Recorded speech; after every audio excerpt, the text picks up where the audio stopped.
Yeah, what is up? What is good, my people? Welcome to a Sunday night stream, kind of impromptu stream, I guess you would say. Wasn't really sure if I was going to stream today. I've been really tired this week. Work has been crazy, so I've been really tired this week. Um, Tevin Daniels, evening. How you doing, Tevin? House of the Dragon 2. I haven't even seen season 1. I haven't even seen season 1. All right, so let's get started with our first guest, and that is, of course, the one, the only, the wizard of wordplay. What's Hello. up, man? What's up? How's my weekend been? Exhausting. So the store I work at, we're getting ready for a Memorial Day sale or Memorial Weekend sale, and it's just been stock coming in like crazy. It's been nuts. It's been an exhausting week. We got more stock coming in next week. It's not been fun, but I was like, if I get super busy this week, I need to at least get a stream out today. So if I can't get one out later this week, I've at least got something out there. So we're here. We're here. How you doing, Wizard? I'm good.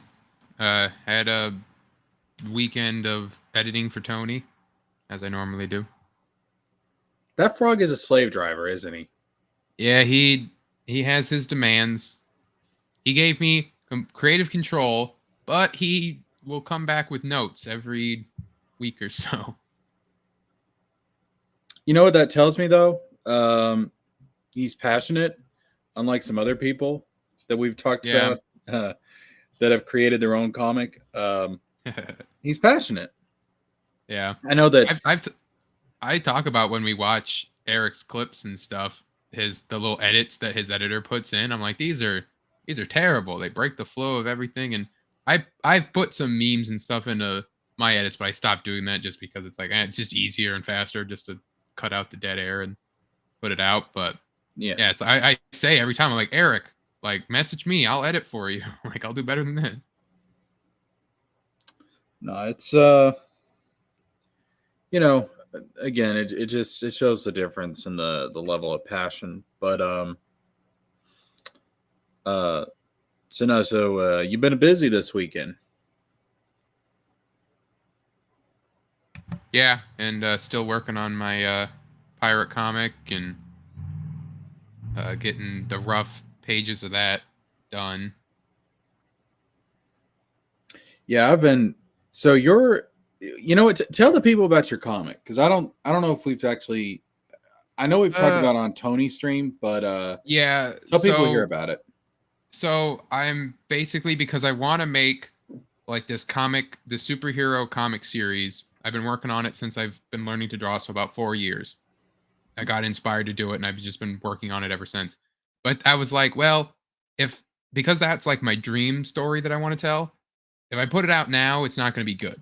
But I want to make a comic to show people, to like show Tony and show everyone that's like, hey, this is what I can work on. Maybe something I can chill, And so I was like, well, I'm going to do a pirate book because I like pirates. And it's something that's just going to be like a sort of golden age, sort of silver age, just pirate adventure that like takes place over multiple books, but they're all kind of going to be like separate, like they're each kind of like a starting point kind of thing. But yeah, so I started working on that, and my goal is to get it out by the end of the year. But if something comes up, because I'm also really lazy and procrastinating about it, so if I don't have it out by the end of the year, then I don't. Either way, it's going to be free for everyone to read it. I might intend to sell it if it somehow turns out good, but only when the story's done. I'll have it like collected into a book and then sell it then, maybe to help finance the actual dream comic story I want to tell. But yeah, so that it'll just be like a team of they're pirates, but they're not pirates because they don't actually pirate anything. But they're basically the people who have to take like the problems out of the seven seas, the Caribbean or whatever. If there's a sea witch over in some cove. They got to go over there and take care of it. They can't pirate the royal ships or whatever, because then they'll have bounties and they'll, do that. But because they're the only ones that have like a super powered or very skilled crew, they're the ones that have to go solve all those problems. So, Cool stuff. Cool stuff. Yeah, I've been working on a story of my own. It's I'm still in the conceptual phase of it. Like I know a lot of the stuff that I want to do, but there's like some things where um I forget who I was talking to about this, but I was explaining that it's like there's a lot of very esoteric type of stuff in it. And of course that type of stuff is very hard to digest for the average reader. You know what I mean? yeah. So I've been trying to figure out a way. I don't want to say dumb it down, but to make it more digestible, to make it just easier to consume. Yeah. And that is a challenge. It's definitely a challenge. I would say that one of the inspirations for this story I'm working on is this thing that we see on screen right here. Hold on a second. Let me see. There we go. All right. Yeah. This thing that we see on screen right here, this is definitely one of my inspirations for it. It's got the main character is a young man. He doesn't have a key. He's got a staff, and he is sort of a chosen one is not the right word, but he's kind of there's kind of this whole system going on. He's kind of a glitch in the matrix, you could say. Interesting. Yeah.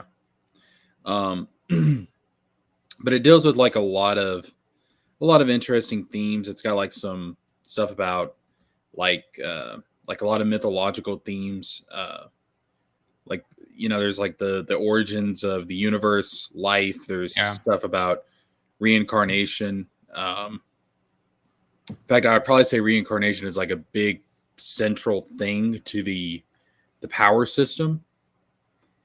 And there are like some enemies, like some monsters in it that are tied into that. And there's this whole theme of progression, stagnation, and regression.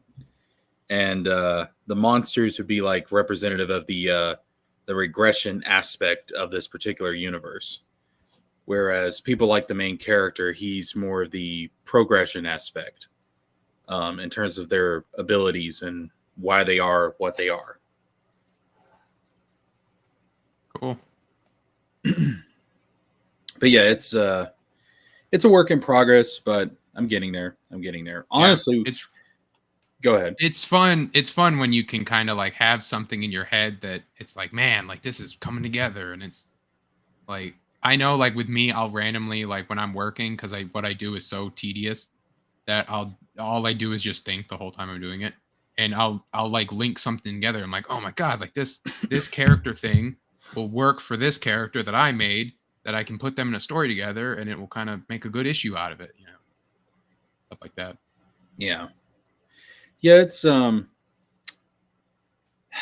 just, it's kind of like you have all the pieces and then trying to put them all together. It's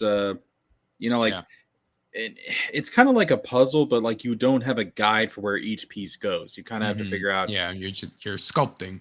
Yeah. Like where does this go here? Where's a good time to put this? Where's a good point to put that? And you don't want to. And see, it's a balance too, because on the one hand, I don't want to do what Eric July did, to where you don't explain shit in the beginning. Yeah. But at the same time, you can't just unload everything right at the start. You know what I mean? I wrote my first issue of my dream superhero story that's like down the line. Just because I was like, I'm gonna start just writing these out. Not as like the final scripts, but just here's the story as it happens. Because I wrote like the outline of like the first story arc is this, second story arc is that, third arc, whatever. But so I was like, I'm gonna just write the issues and then have it all together. And then worst case, if I end up not doing this comic thing, the story will be done. I'll just throw it out there. Be like, this was rough. Here it is, whatever. But yeah, like, and so when I write it, I hold on. There's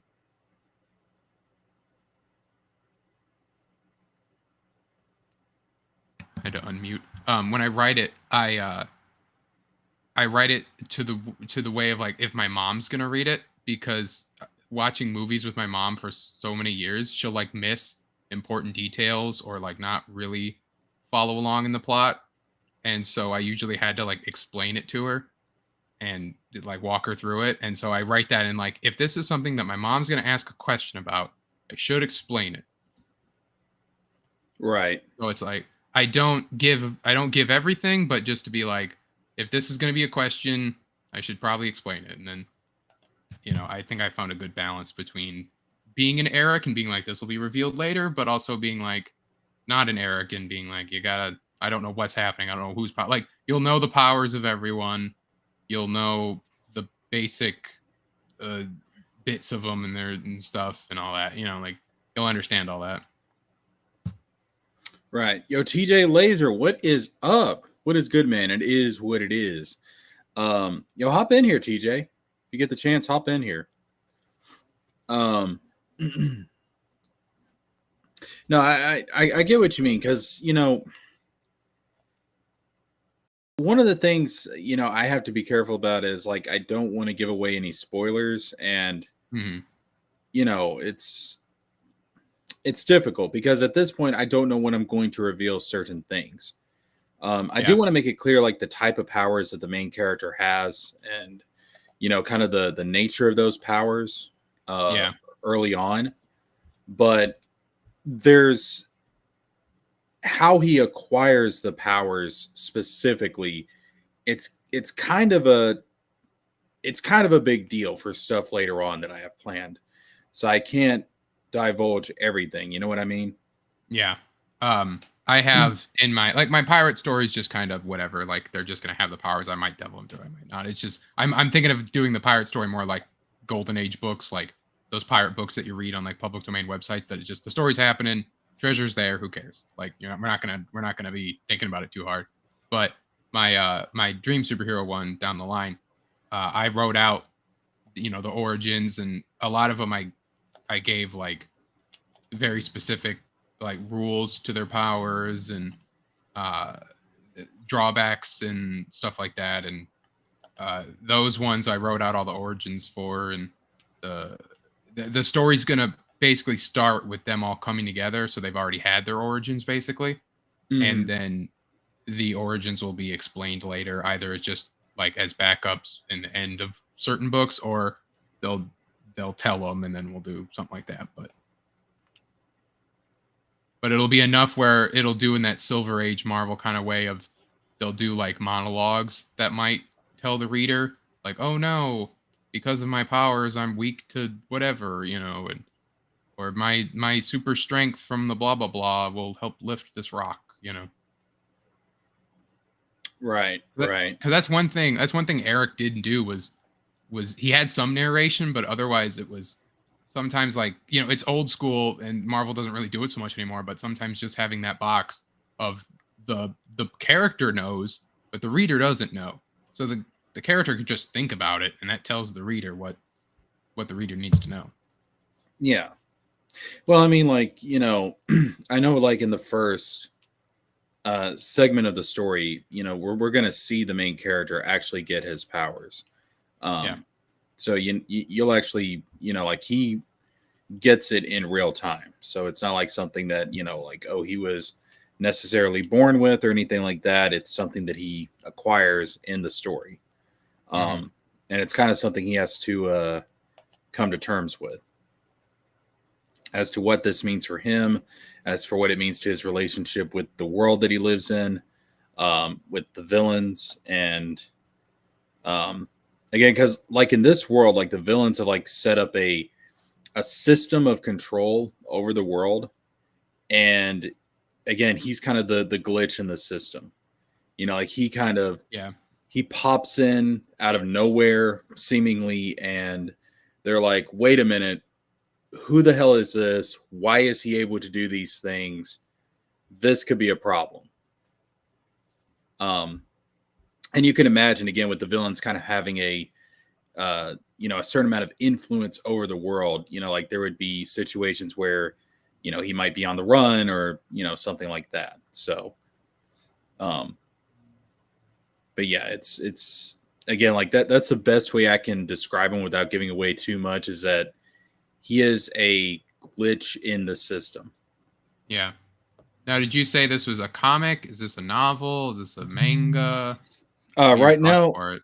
I'm writing it as a novel, but I do plan to have like some key art. So, like not obviously if there was images on every page, it would basically be a comic book. But like having Yeah. Or like I think pulp books have images on every page, yeah but just for like to tell the person what's happening, not really as a comic. yeah, it's more so like images are there to I guess bolster what's being said Yeah. in the text, pretty much.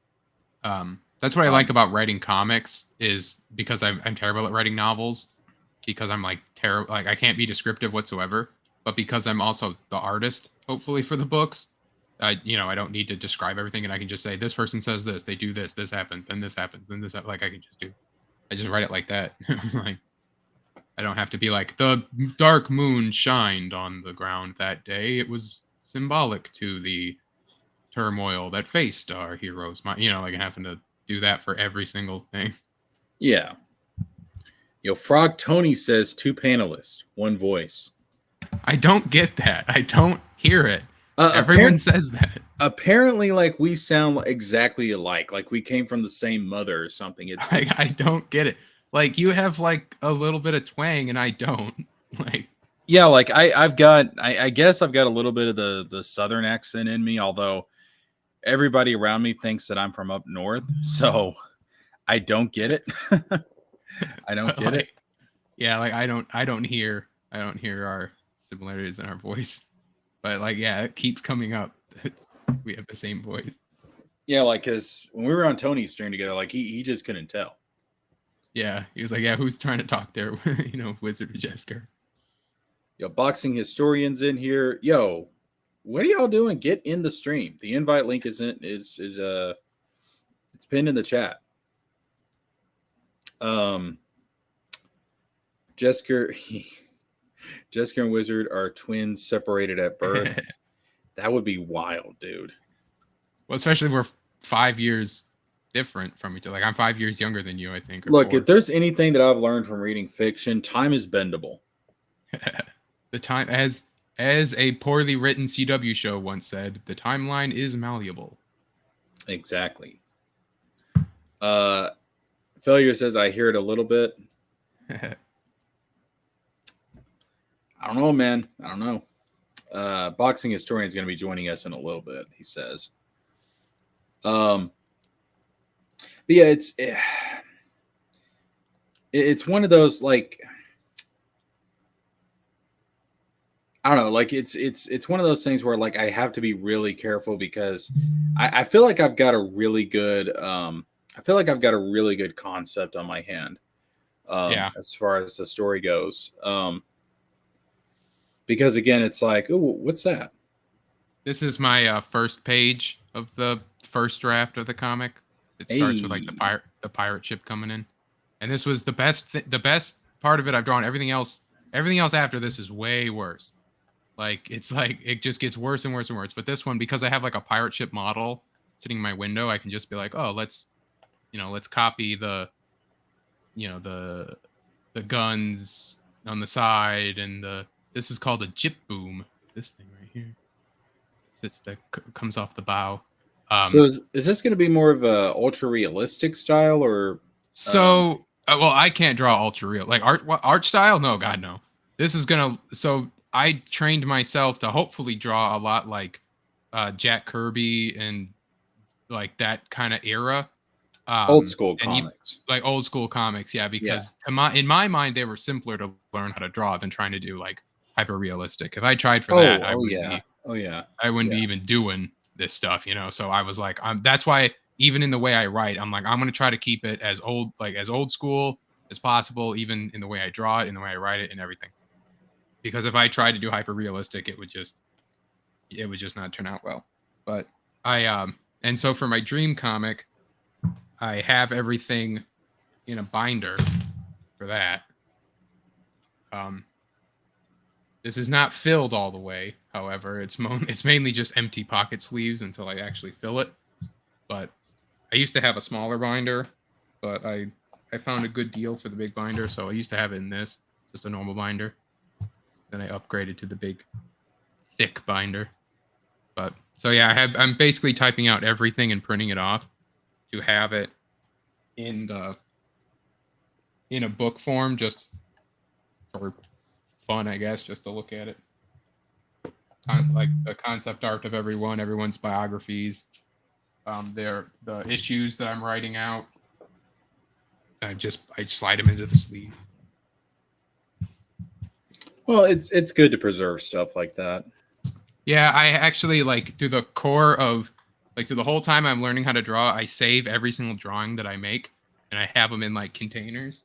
So like all the way when I first started learning how to draw, my very first page in the box is just a bunch of stick figures, and then then it comes this over time.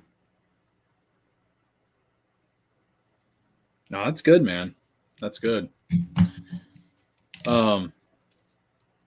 Yeah, right now what the story I'm working on is again, I'm writing it like it's a novel, but I'll be honest with you, if I had any computer skills whatsoever, as far as like, programming or anything like that, I mean, Yeah. I'd love to just make a game, to be honest with you. Yeah, that's one of those things that I do when I'm like writing. I'm like, man, if I could have a game out of this right now, it'd be so cool. But it's like that ain't ever gonna happen. If it does, it's 20, 30 years down the line. Who knows? But Yeah. like my dream comic thing is I think about like if it was like the X-Men game on like the it's like a Genesis or whatever, like one of those old like 16-bit side scroller superhero games, platforming ones and all that. Like that'd be how I would do it. And then I think about that, I'm like, man, that game doesn't exist.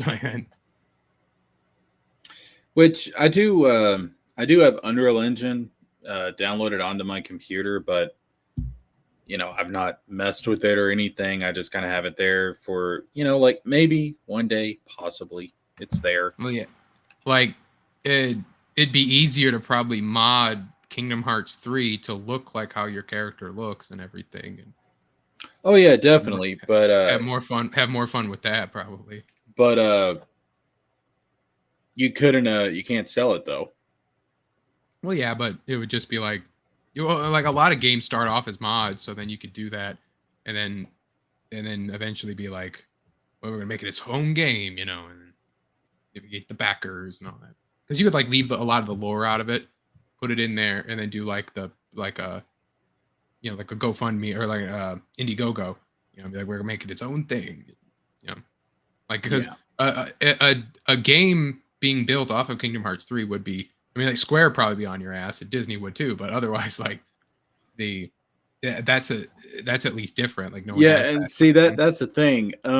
Messing with Square Enix is one thing, but messing with the House of Mouse.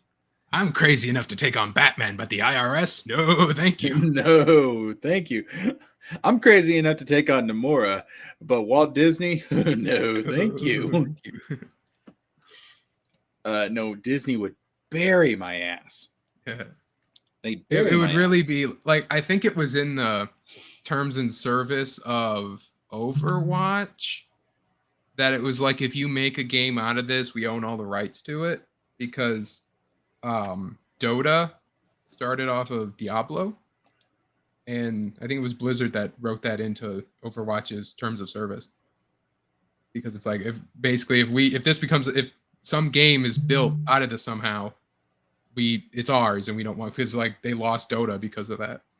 Like people made it off of Diablo or whatever, and they were like, don't have any control of that, and they're like, dang it. I mean, these companies, which I get it, you want to protect your IP, like I understand that, but I do kind of wish that they would. I don't know, what would it be, the source code for this stuff? I guess they'd have to release. Yeah. I wish they would do that because I'm sure there's people out there that really are like independent and they're good at programming and stuff that they could make games for these companies. Um,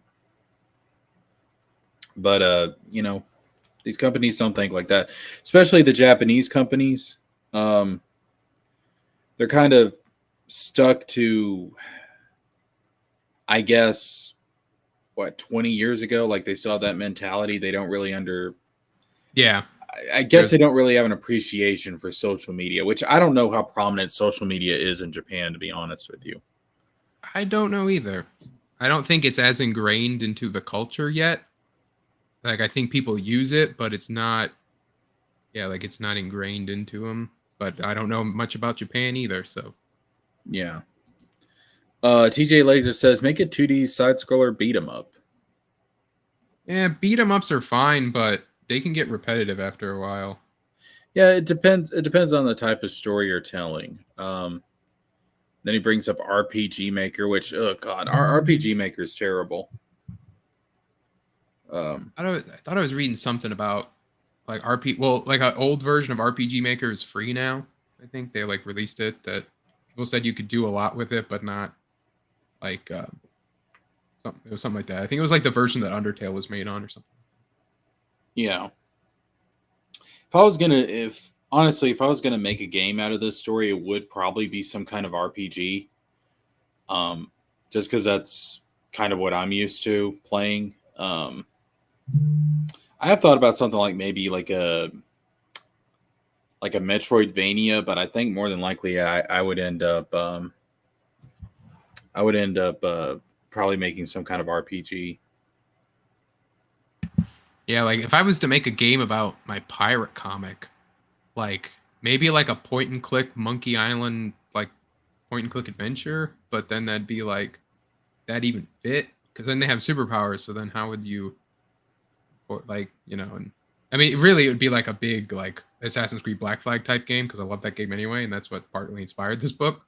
But you would have like the ship, and you would go around and do all that stuff. But I also like to keep, I also like simple games, I guess too, just because you got to think realistically. Like you could have this massive Spider-Man style, Arkham City type Arkham Knight game that's the superhero in the city and it's so great and everything's perfect but it's like if you made it big and had like the ability to fund a game, you would go to some indie company, and be like, hey, you guys make the type of game I want to make that's simple and it'll be like a fun little thing and so you gotta just think like, that'd be the one. Like for your thing, like doing like instead of doing a Kingdom Hearts 3, you do like a Kingdom Hearts 2 or a 1 and it's kind of you kind of look at use some lower resolution graphics, make it look like it's original PlayStation type like graphics, and Oh people yeah, like that. That'll be like, oh cool, it's like a PlayStation game. yeah. Like basically, what would be kind of like a instead of a AAA game, it'd be more of a AA game, pretty much. Yeah. Which actually brings up an interesting topic. Did you see the thing about Square Enix talking about how they've canceled some projects and they're narrowing their focus on things they believe are going to be for sure sellers? I did see that they aren't doing the PlayStation exclusives, possibly or something, because we reacted to. I think it was Geeks and Gamers talking about that, but Yeah. They're that too. They kind of came out with like it was a pretty big statement, but yeah, it was like no more PlayStation exclusivity. Um, kind of scaling back like how many projects they have in development, which I mean, I guess it could be good or bad. In my opinion, personally, I think it's probably a good thing overall. And the reason why I say that is because there's just some things at Square that I really don't care about, and I think they put too much emphasis on instead of getting to the stuff that people actually care about. Like we want the mainline Final Fantasies, we want the Kingdom Hearts titles. yeah, I don't really care about the cell phone stuff. You know what I mean? I just like I if I can play Missing Link, I'm excited, but if I end up not playing it, it's like, oh well. Yeah. But yeah, the mobile game stuff, and that's a Japan thing. That's the gotcha thing, and they love that. They eat it up over there. Yeah, So I get it. mobile gaming's huge in Japan. What's up, Baki?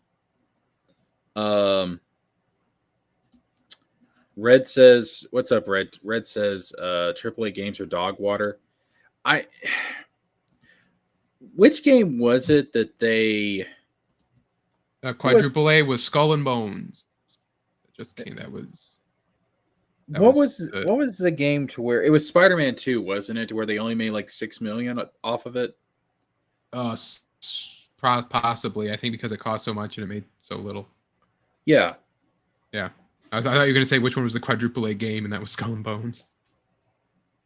Did Skull and Bones come out? Yeah, it came out. It was crappy, and the only good thing that came out of that game, which is what I was waiting for, was the sea shanties, because that's what I like in those games, and that's my probably favorite genre of music, I suppose. But yeah, so that was like, as a fan of sea shanties, I was like, I'm happy. I got more to go with my Assassin's Creed ones. But no, yeah, Skull and Bones, they marketed as this is a Quadruple A game, which that whole thing is just because it was a tax. Like Singapore gave Ubisoft a bunch of money. Like, you can set up an office over here. You have to make us like a big selling game. So then Ubisoft like set up their office, but then they sent a bunch of their like executives and stuff over there on vacations, but called them like got them written off as work expenses because they were flying out to the new office, but they really were just going on vacation. And then the game, they're like, we're making it with like a skeleton team or whatever, and then the reviews start coming out, and it's like, oh, this is bad. So if they don't turn, if it wasn't for the fact that rumors are they're going to do a Black Flag remake with that team because they already have all the pirate stuff made, a Black Flag remake, they would get sued and possibly jailed by the Singaporean government for like wasting all their money and like just going on vacation. Yeah, Black Flag remake, which all it needs is a remaster because it's still perfectly fine. Oh yeah, the game still looks beautiful. It just needed like an upscale, and then to remove the multiplayer achievements because it still has those in it. I'll tell you what game straight up needs a remake. It would be Assassin's Creed 1 of those titles. Yeah, Assassin's Creed 1, but I was actually thinking, I mean, this is a different company, but Devil May Cry 2. Yeah, Devil May Cry 2. I haven't played it, but I know enough about that franchise. But yeah, like that one, even in like the Devil May Cry 5 story, thing, it just breezes right past it. It's like, Devil May Cry 2 happened. It happened. And then, okay, Devil May Cry 3. Yeah, like. I'm still waiting on my as far as like Kingdom Hearts goes. Like, I'm still waiting on the 358 over 2 days remake. Yeah, that'd be cool. I don't see it. See, the problem is I now don't trust Nomura with the word remake. So I'd be like, no, thank you, sir. Oh, yeah, let me be clear about this. If you're gonna remake the Kingdom Hearts games, do it in the same vein as like the Spyro and Crash trilogies. Yeah, like where it's basically the same game, it just looks nicer and feels smoother. Yeah, I mean, that's it. That's all we're asking for. Yeah, you don't need to make it a time travel plot that new people like. My first Final Fantasy is Final Fantasy VII Remake. I kind of knew going into it that it was a pseudo sequel thing, but still, it's like, don't do that. Like, just. Yeah, I mean, it's, like if for some reason they decide to remake Kingdom Hearts 1 for the 25th anniversary, again, just do the Spyro and Crash thing. Same layout, same, basic core game, just, same story, just make it look nicer and make the gameplay smoother. That's it. I think the big thing that holds a Kingdom Hearts 1 remake back is Tarzan, because like they still have the weird rights problems with that. until Tarzan. I don't know how the public domain of Tarzan works because he is public domain, but the Edgar Rice Burroughs estate owns the trademark. So like it's like a whole thing. But I don't think he was public domain when they made Kingdom Hearts 1. So he might be okay now, but he also was like Deep Jungle wasn't in Melody of Memory, because they don't and they memory hold Deep Jungle because they're like, we don't talk about that, so who Yeah. knows? Well, I think. See, I agree. It would be a problem because the thing is, of course, they've done the HD re-releases Yeah. Of Kingdom Hearts 1, and Deep Jungle obviously was not removed or anything like that. But No. I think they can get away with it because it is the same game. It's the same product that came out back in 2002. It's just a re-release, more or less. So I don't think it counts as a new product. So I don't think it's violating any of the Yeah. copyright issues. If they were to like re-record the voice lines and remake it, like make it from scratch again, Yeah. then they would probably have to sign some papers. But they like when you open up Kingdom Hearts 1, it does the whole copyright, like Tarzan is a registered trademark of Edgar Rice Burroughs and all that. So it's like it still has that in there. So, I don't, like I said, I don't know their extent of their, like Winnie the Pooh has that too, but he's public domain now. So they don't have to worry about that. Right. Yeah, I think I don't know if Tarzan is. Hold on. You know what? I'll just look it up real quick. I'll look it up and see. I'm looking it up right now too. I'm looking up when does Tarzan go into public domain.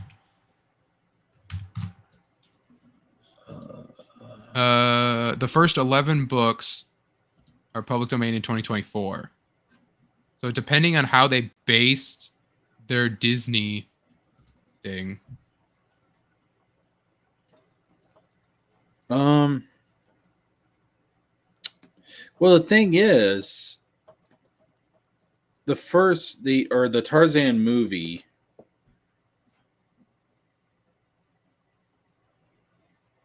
Isn't it based? Isn't there like a specific book that's called Tarzan and Jane? I have to then look up. And then wouldn't that? I would assume that they probably took plot elements from that particular book, considering that the Disney movie is about Tarzan and Jane's relationship. I don't think Clayton. I think Clayton's a Disney character. I think they made him up, so it's like they're good on that. But it depends, like if the dad's name is in a later book. Well, see, the thing is, I think Clayton was actually. Hold on. Yeah, I think Clayton was actually, or at least not the character, but the name actually comes from Tarzan's dad in the books. Tarzan of the Apes, The Return of Tarzan. So the Tarzan movie says it is based on the 1912 story Tarzan of the Apes by Edgar Rice Burroughs. So if they built it around only that book, that's one of the ones I think that went into public domain because it's the first 11 books. Okay, yeah, if it's public domain, then maybe they can use it. Yeah, like if something, I don't know, like I said, how much is taken from other things in the movie. Because if it's only that, because that's the rule. Like if you only take from the stuff that's public domain, then you're okay. So if they only take just from the public domain books, then they're in the clear. So Wikipedia says legal issues. Edgar Rice Burroughs Incorporated holds the rights to Tarzan, as the use of these characters are since limited. During the production of House of Mouse, forbidden to use the characters in the show. But it doesn't say like it has since entered public domain.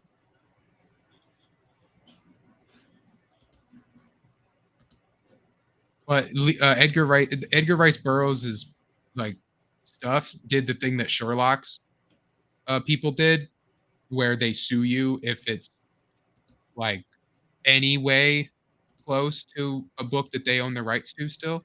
So like Arthur Conan Doyle's kids would sue people if Sherlock was too nice in a movie because Sherlock didn't get nicer until the later books, which they still had the rights to. But now all the books are Wow. So domain now. So they can go after you even if you make like if the character has a certain personality.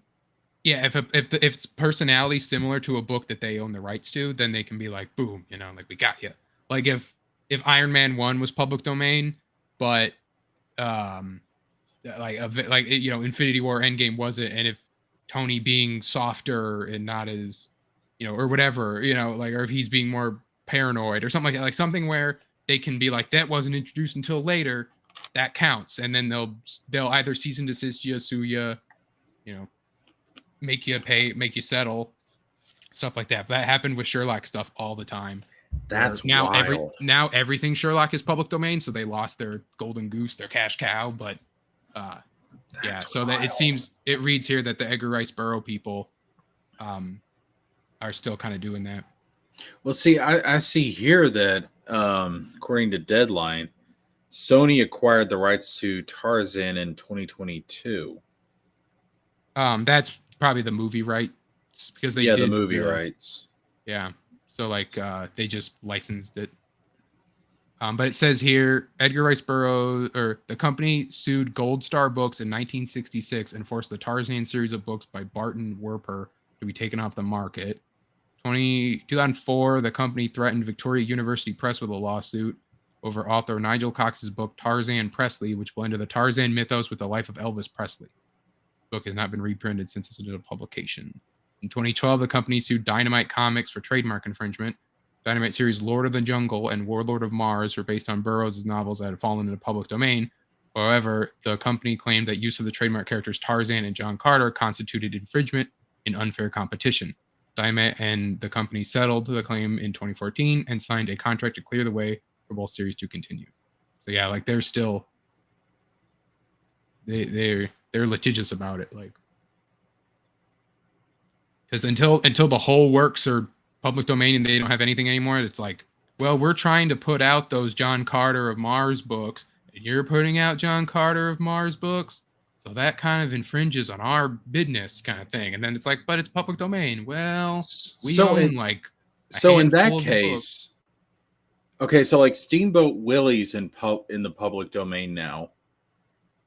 Does that mean that they can only use that version of Mickey? Yes, you can only use the Steamboat Willie version of Mickey.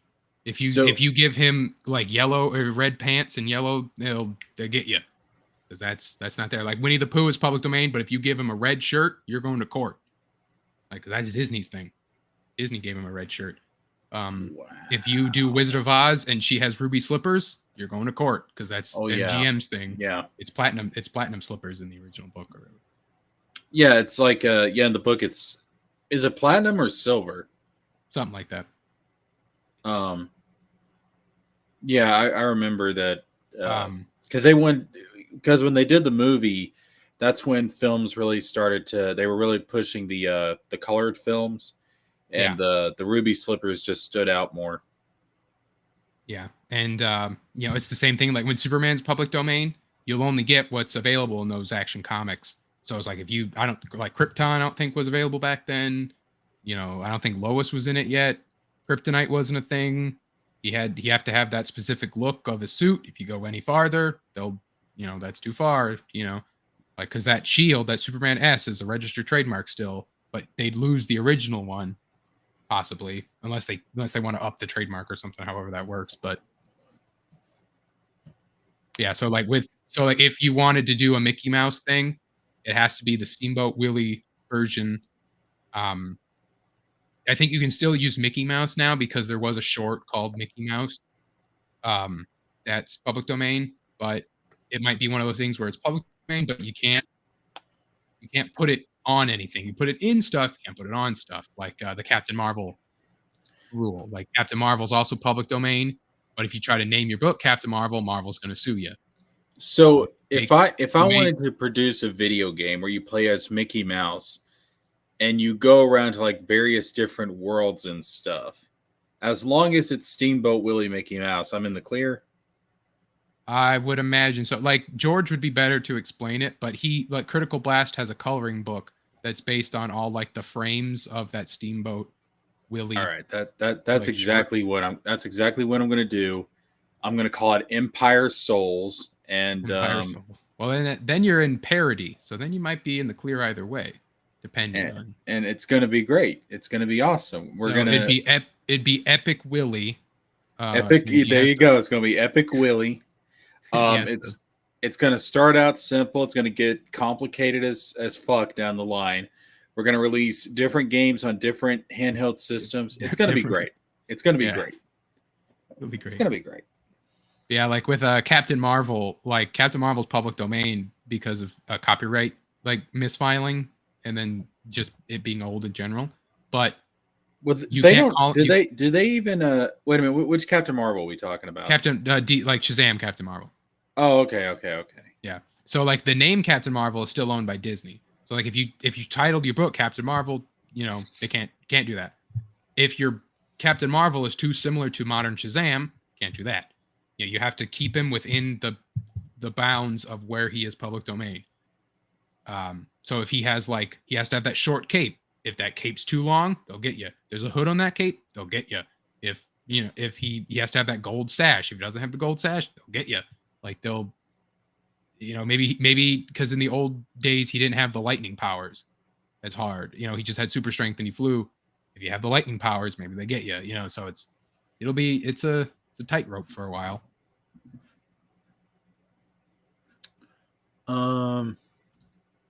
TJ says TJ, hop in the stream, damn it. That's why movie adaptations have to be very different. And see, that's the thing that gets me about critics, because I always see critics talk about, oh, well, this isn't faithful to the original source material, blah, blah, blah, blah, blah, blah. It's called an adaptation for a reason, jackasses. Yeah. It's not a one-to-one. It's an adaptation. I go both ways on that, depending, I guess, on how much is changed. Because it's, you can have like superhero stories. A lot of like the X-Men animated series would do comic arcs, but they changed the people involved because their team was different. But at the end of the day, it was like, this is kind of like that comic. And the the animated DC movies would adapt comics into live action or into animation. And it would be line for line, panel for panel, shot for shot in a lot of ways. And you're like, yeah, okay, that's good. And then they change something. It's like, that's better, And so it depends. So I would prefer if something is marketed as an adaptation of the story that it tries to stay as close as possible, just out of respect. And if something's more just like we're telling a story with that universe, then you can kind of be you can be lax with it, Well, to me, it's I always refer to it as staying true to the spirit of the source material. Because there's some things that will work in a comic book that just won't work on film. There's some things that will work in a novel that won't work on film. There's some things that work in a film that won't work in a comic or a novel. So you have to adapt it for whatever particular medium that you're going for. I know, for example, and like there's some alterations between the two, like even things like where you have a novelization of a movie, for example, they'll add things here and there. They'll change certain things, just change content. And again, that's fine. Like certain things work for certain mediums, and you have to know what medium that you're going for and what's going to work in that medium as far as telling the story. It's like, for example, with Kingdom Hearts. Obviously, if they were to do let's say they do a Disney Plus series, you cannot adapt the Kingdom Hearts story from the game, scene for scene, line by line, into an animated series. It will not work. It's too the story in the game is written to be expressed and to be told through the medium of a game.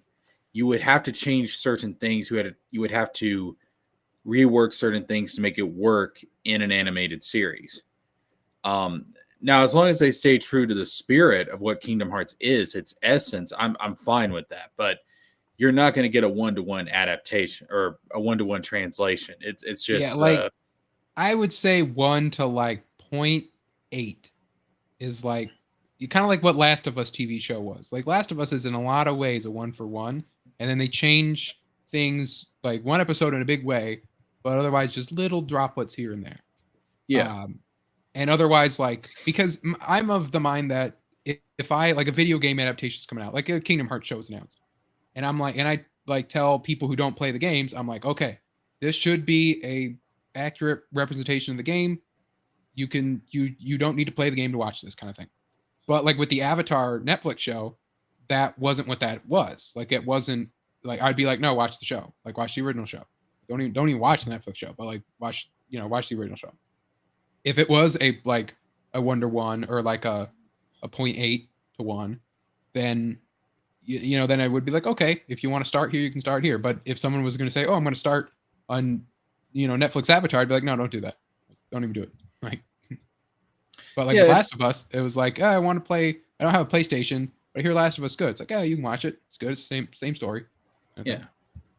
Well, it's like if they do a Kingdom Hearts animated series, and all of a sudden it's dark and gritty, and Sora's like spilling blood everywhere, and is smoking and stuff. I'm gonna be like, whoa, wait a minute, hold up, this ain't Sora. Like, what is this? Yeah. Like this, or if it's like, imagine this is like the 2000s, and they're doing a made to or direct to DVD movie or whatever, like a like a Dragon Ball, not really like a Dragon Ball Evolution, but like the idea of like you have to modernize it and make it where kids can relate to it. So Sora isn't on the Destiny Islands; he goes to like Destiny Island Middle School, and Riku and Kairi, they hang out by the lockers, and and then he gets whisked into, instead of like the Disney worlds, it's like the VHS tapes or something, or like the TV, and then and then that's the Kingdom Hearts story, and everything else is good after that. But otherwise, there's still that kind of that aura of this is a little different, like. Yeah, it's like I still need to be able to recognize that this is Sora. I still need to be able to recognize this is Riku, this is Kairi, like this is who they are.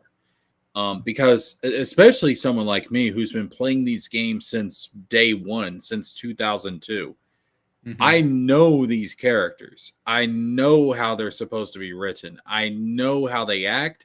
I know their mannerisms. I know their motivations. I know these characters.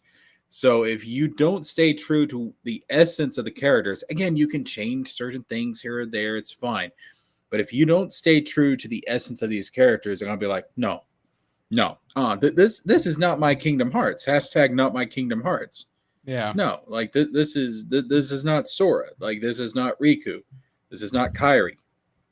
Like what? Like Kairi's out. Like why is Kairi out here?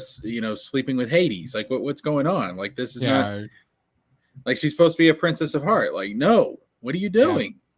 Yeah. Like Avatar, the characters were overall written about how they were, except for Katara had problems, but it was mainly like the plot being so different is what made it like this isn't an adaptation really at all. Like it's more like just a story with all the pieces, with all the lore and the characters, but episodes were combined, episodes were thrown out, things were thrown in from other things that were kind of cool, but like there was one change in that show that I'm like, that's good. That could be even added into the cartoon. I'd say it was great. That was one change. Are you talking about the Ozai thing? No, the like the Zuko's crew thing. Oh, okay, yeah. Okay, I know what you're talking about. Although I will say I did like the Zuko Ozai Agni Kai flashback. I did like that. I didn't like the idea that Zuko almost beat him, and that he fought back, kind of like because the original. No, he didn't almost beat him. Yeah, he had him like he flipped him, and he had his hand, and then he's like, "No, I'm not going to do it." So and then Ozai's like, "The suffering is the weakness," or whatever. No. The way I interpreted that is that Ozai could have won at any time, but he purposely held back because he wanted to see. The point was not for Zuko to win. The point was Ozai was trying to see if Zuko could be ruthless. Yeah, I don't know. I just feel like it was because a lot of that stuff in that show was a lot of tell, not show. And for that to be show, not tell is a bit of an anachronism. Like everyone's like constantly like saying their thoughts out loud, and Especially Aang. uh, especially Aang was had that Aang, bad. Aang. Now, Especially like I will say this: Aang is the worst. His dialogue is the worst written dialogue in the entire live action series. Katara had some bad ones too, like talking to Jet, and like there's some there was just they needed a couple drafts of that script. I feel like they didn't get them, Yeah, and yeah. they fired the showrunner who did it. So But I will say though, like the best. I honestly think the best character in the live action version is Ozai. Like yeah, I really like Ozai in the live action version. I yeah, thought they they made the risk of showing him, like that was one thing the show didn't do. But that's why I would say that to not watch the show first. I'd be like, the show is nice if you're a fan, if you watch the cartoon, and then you're a fan of everything. You watch Korra, you read the comics, you're a fan of it. Then you can watch. You watch the movie, and you're like, oh, the movie sucks. Then you watch Netflix, and it's like, it's a little bit better. yeah. Um, and then, but I wouldn't say like start with the Netflix because it's so different. No, no, Azula's in the beginning I more. Like, I definitely wouldn't say start with the next Netflix show. If you want to get into Avatar, start with the animated series first. And then yeah, once you've completed all that, then you can go and watch the Netflix show. But I think we can all agree that the Netflix show blows the movie out of the water.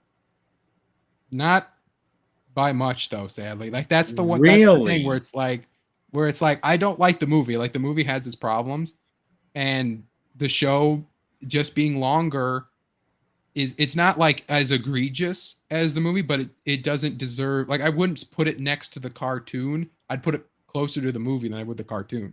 I had to like the cartoon's so high that and its movie so low that's like the Netflix is closer to the movie than I'd feel, just because of how different it was. I wouldn't go that far.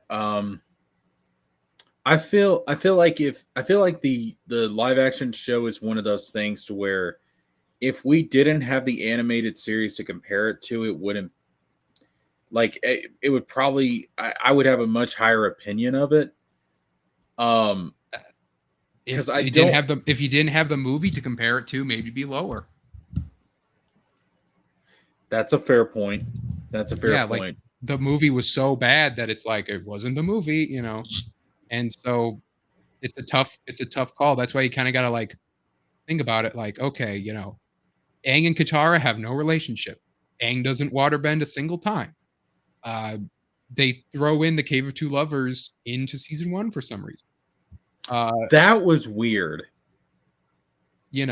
Like I think they wanted to do that just because they wanted to change the one guy to a girl to have like the lesbian thing. But it's like then wait till season 2 to do that, like. Yeah, And that was weird. When they went to the Cave of Two Lovers in season 1, I was like, this is not supposed to be here. What are we doing? and it's like they're doing the love in the dark, but then they're just brother and sister love. So it's like, but like I said, like they didn't even do Aang guitar at all. I know that was the weird thing. I was like, why is Sokka here like this? Yeah.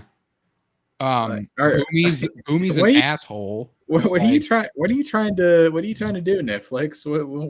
like, What are you trying to say here? yeah, like they make Boomy an asshole instead of him like having fun with Aang. He's like all gritty and Game of Thronesy. Yeah, I did. I didn't like that change. I mean, don't get me wrong. The character design for Boomy is great, Yeah. but the personality and the motivation change, I did not care for that at all. They completely ruined Sokka and Suki's romance and made it vaguely racist. Mm-hmm. No Avatar Roku got butchered. No Avatar Roku. When he is there, he's butchered. Roku, what they did to Roku pissed me off, dude. I'm like, this is not Avatar Roku. Like, what are we doing? Like the parts that I enjoyed are Gyatso was good. That was excellent. I'm not Zuko gonna and lie. Iroh. I'm not gonna lie. When that happened, I shed a tear. Zuko and Iroh were good. Like basically most of that, like like the Earth Kingdom soldier yelling at him and doing all that, and yeah, Iroh wasn't like as Iroh as he could be, but that's just a hard bar to clear, like without getting Mako from the grave, you weren't gonna get like a Yeah. 1-to-1 Iroh. Like the no sexism for Sokka, but then that means that Suki just falls in love with him right away It just by doesn't make look sense. That's alone. the sexism And is part of his character arc. and what I didn't like either is the and as TJ will say, like consultancy is her doing the fan boomerang throw, when he's like Mhm. messing around with the melons. And then she's like, oh, and it does the fan and does it like flawlessly in almost a cartoonishly impossible fashion. What I would have rewrote that better to have had her not understand how to like do it, how to throw it right. Then he teaches her, and then she does it in the final battle when they're fighting off the Fire Nation. And then it's like, oh, she learned something from him, instead of just Yeah. having her be flawless and everything. Like, and it's like, okay, like, what's the point here? Which, I mean, this goes back to what I've criticized, and I think all of us on various streams that we've been on have criticized, and that is Hollywood does not know how to write a female character. No, especially now, a post Me Too era, because now they're like so concerned and we're walking on eggshells about everything. Yeah, That it's they're like, well, we have to have her do something. We can't have, but don't want to have her struggle either because we don't want anyone to get mad at us, or because they actually just think in their head they can't struggle. That's unheard of. the character struggling and overcoming hardship is one of the reasons why you come to like a character, regardless of Yeah. if they're male or female.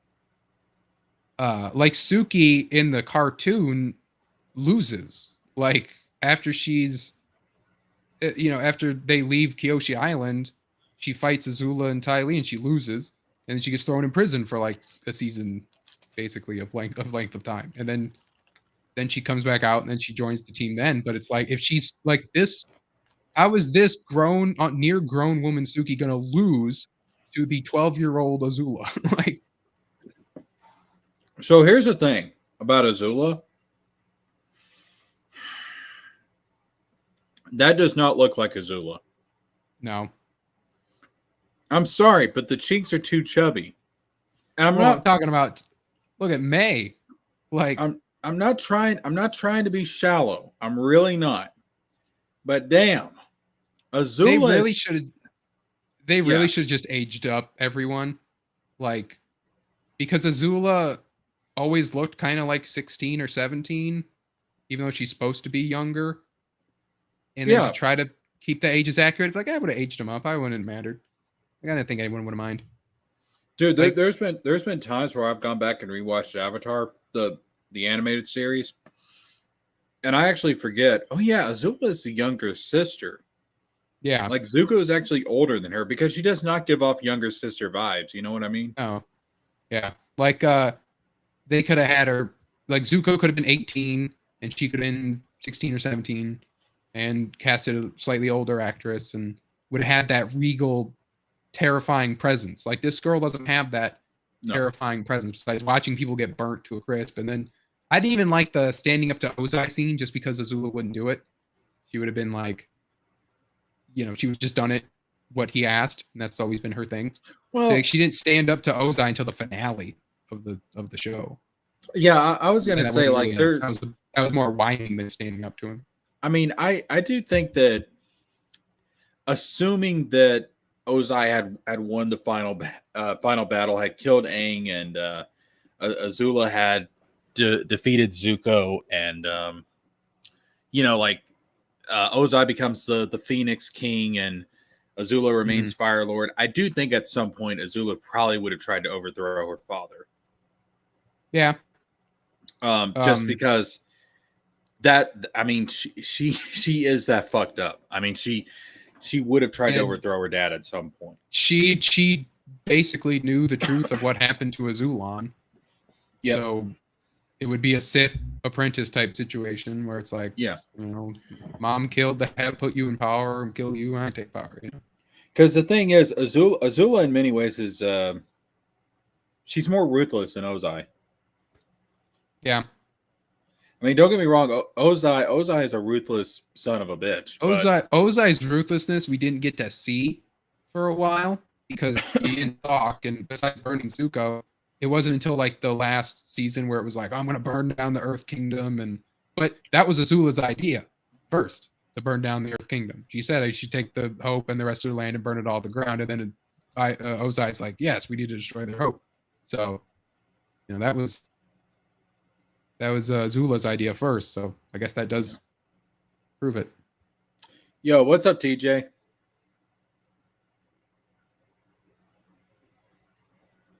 I don't know if he's done cooking yet. He might not be done cooking. No, he said he was cooking. Okay. Let him cook. Let the man cook. We'll be here for a little while. But no, though, I do think that Azula probably would have tried to overthrow Ozai at some point. Because Azula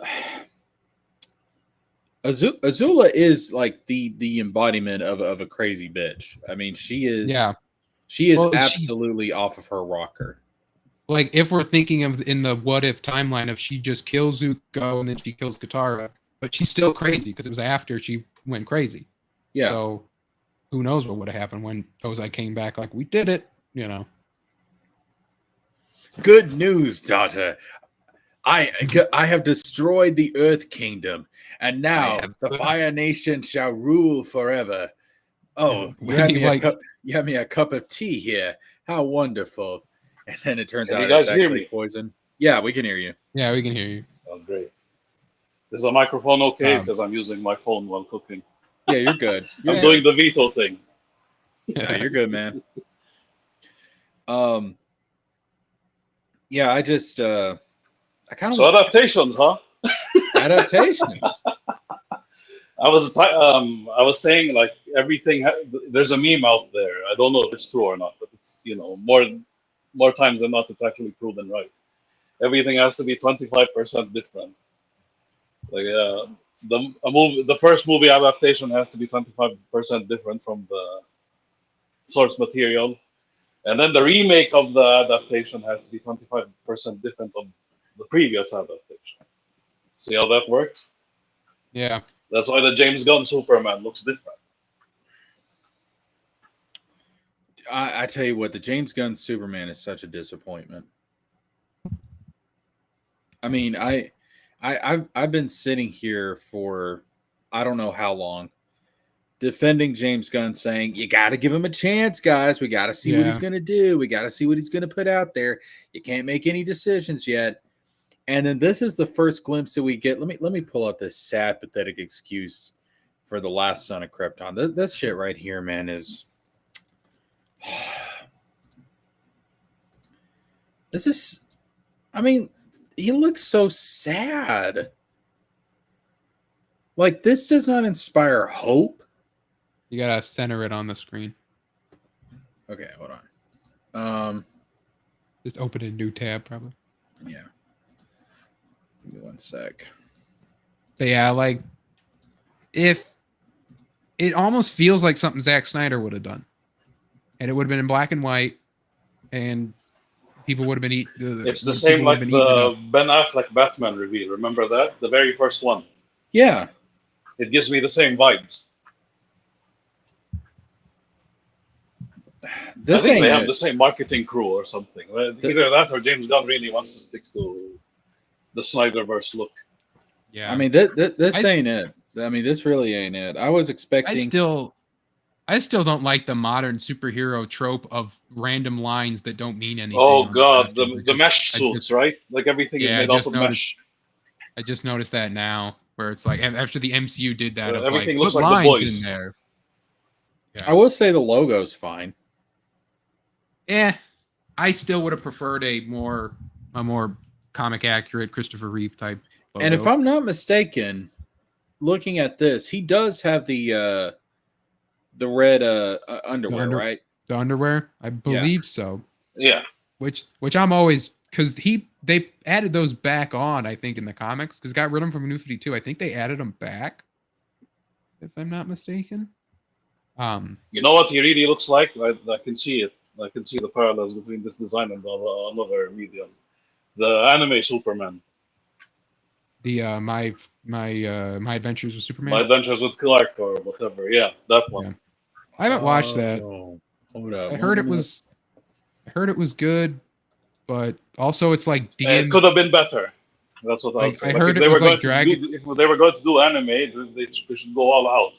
Yeah, Not, I heard it was like Dragon Ball. I heard it was like Dragon Ball fan fiction or something. Yes, that's the problem. Yeah, it's like baby's first anime shit. Like the Lois and Clark are like Dragon Ball characters. You see the ass? Like shipped. You know what? Shipped together. You know what? You see how the look at the design, right? Look at the lines. Yeah. Yes, There's you like can see it in the James Gunn one. Yeah, that is straight up the James Gunn costume. Well, if you look up the Kingdom Come Superman logo, that's the actual logo that James Gunn Poseidon. Which was strange. It's like, why is he doing the Kingdom Come logo? Oh yeah.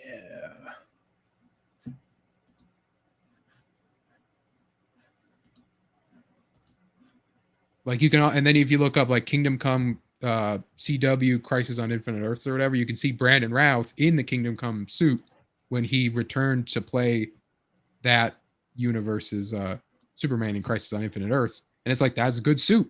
Like that's a good suit. It's good Superman. I like Brandon Routh. The movie was kind of crappy, but Brandon Routh looked good. And then in that show, everything that involves Krypton has to look like Evangelion for some reason. It's literally baby's first anime. Like any white person who likes anime, And like that's all they ever see. Like it's like Sturgis made this show. Yeah, like Mixie as Pitlick was weird. Like I remember seeing Mixie as Pitlick, and it's like, what is that? Yeah, it's Dragon like Ball. Anime twink He's boy like or something. Like what character was that?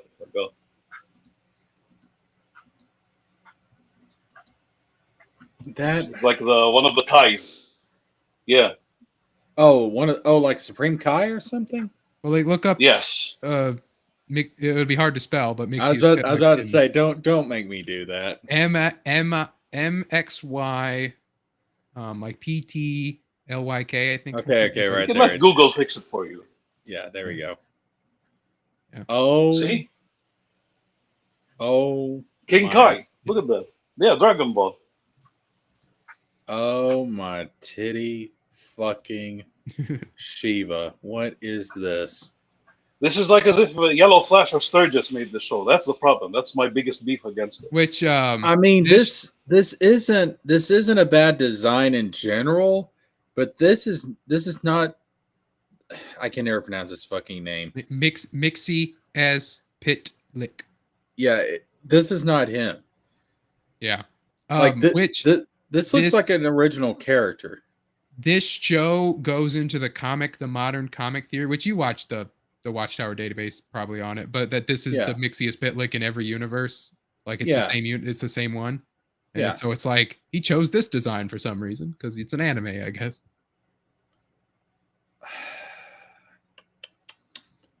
I feel like that was their attempt to be clever, if that's the case, but it feels like it probably fell on his face. Like I said, people were saying that this was some weird Dragon Ball fan fiction. Like they said that the Clark is a character from Dragon Ball, and then Lois is another character from Dragon Ball, and it's like a shipping fan fiction, basically. This is a Kai, man. This is a straight up a Supreme Kai. Like this is Shin's cousin. That's what this is. Hold up. Did they Supreme Kai? Surely somebody's made the comparison. Yeah, there it is. All right, good. So we're not crazy. Yeah, it's straight up it's Shin, man. It's the Supreme Kai. Well, look up just in general, just do My Adventure Superman like Dragon Ball or something and see all the other, because I think there's been other comparisons to it too, and I don't get them, but you will. I mean, don't get me wrong. It's not it's actually kind of a cool design. But it's just not Mixius Bitlick. No, it's not him. Like this is Which that's not the whole plot of the episode is he has to break in and get his little hat. So he has like the original bowler hat. Wow.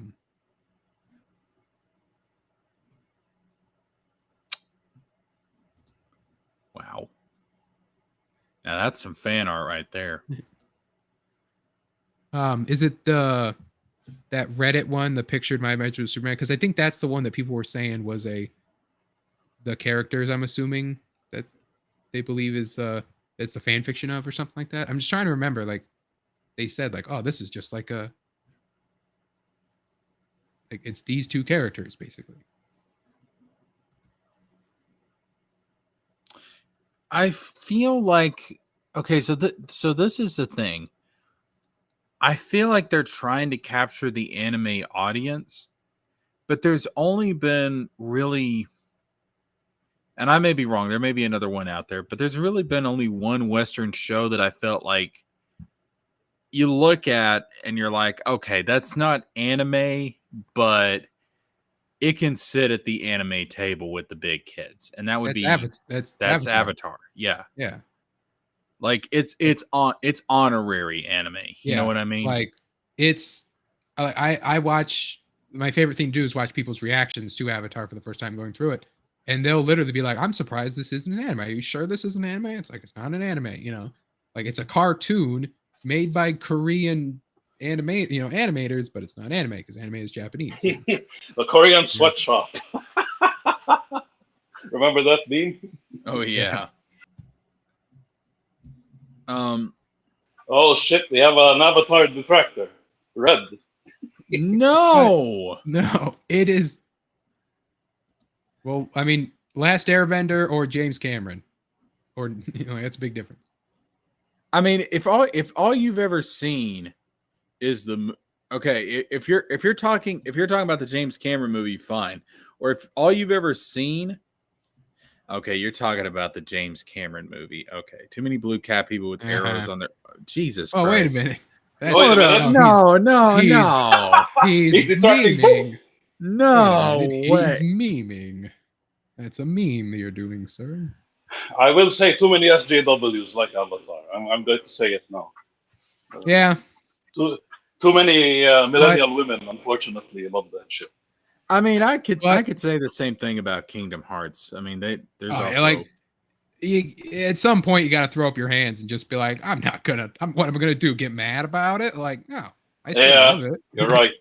Same thing with comic books and superheroes. And dude, yeah, I can tell you right now, there were so many people that, I mean, because in my opinion, Kingdom Hearts 3 basically confirms the Sora Kairi ship. They shared the Palpu fruit. That's not a kiss, but that's as good. It's the equivalent of fucking. I mean, the fucking legend is if you share the fruit with somebody, your destinies are intertwined. All right, that's basically the same as them going to the secret. Yeah, that's basically the same as them going to the secret place and just going to Pound Town. Okay, I mean that's and by the way, that's going to be a world in Kingdom Hearts 4, Pound Town. By the way, Pound Town, yeah. It's the one place Sora will never go. He's too pure for that place. It's just sitting there on the world map. That will be the name of the place. Like that's canon, official. Pound Town. Gosh, Sora, only I can go there because I have a son that I never talk about. Yuck. Have you seen, do you know that meme about that? And it's dubbed too about like Goofy teaching Max about sex and all that, and he's like, I'd love to. Oh yeah. Enjoy the carnal pleasures of flesh. Your dad doesn't have sex, Maxie. Your dad fucks. Oh no!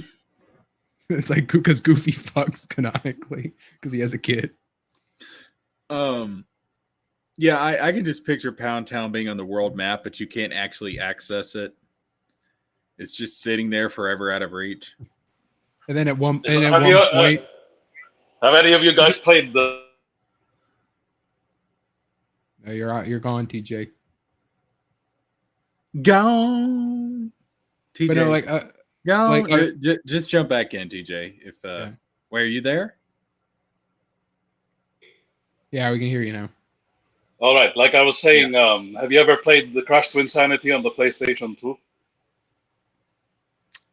When it first came out, yeah, it's been a while.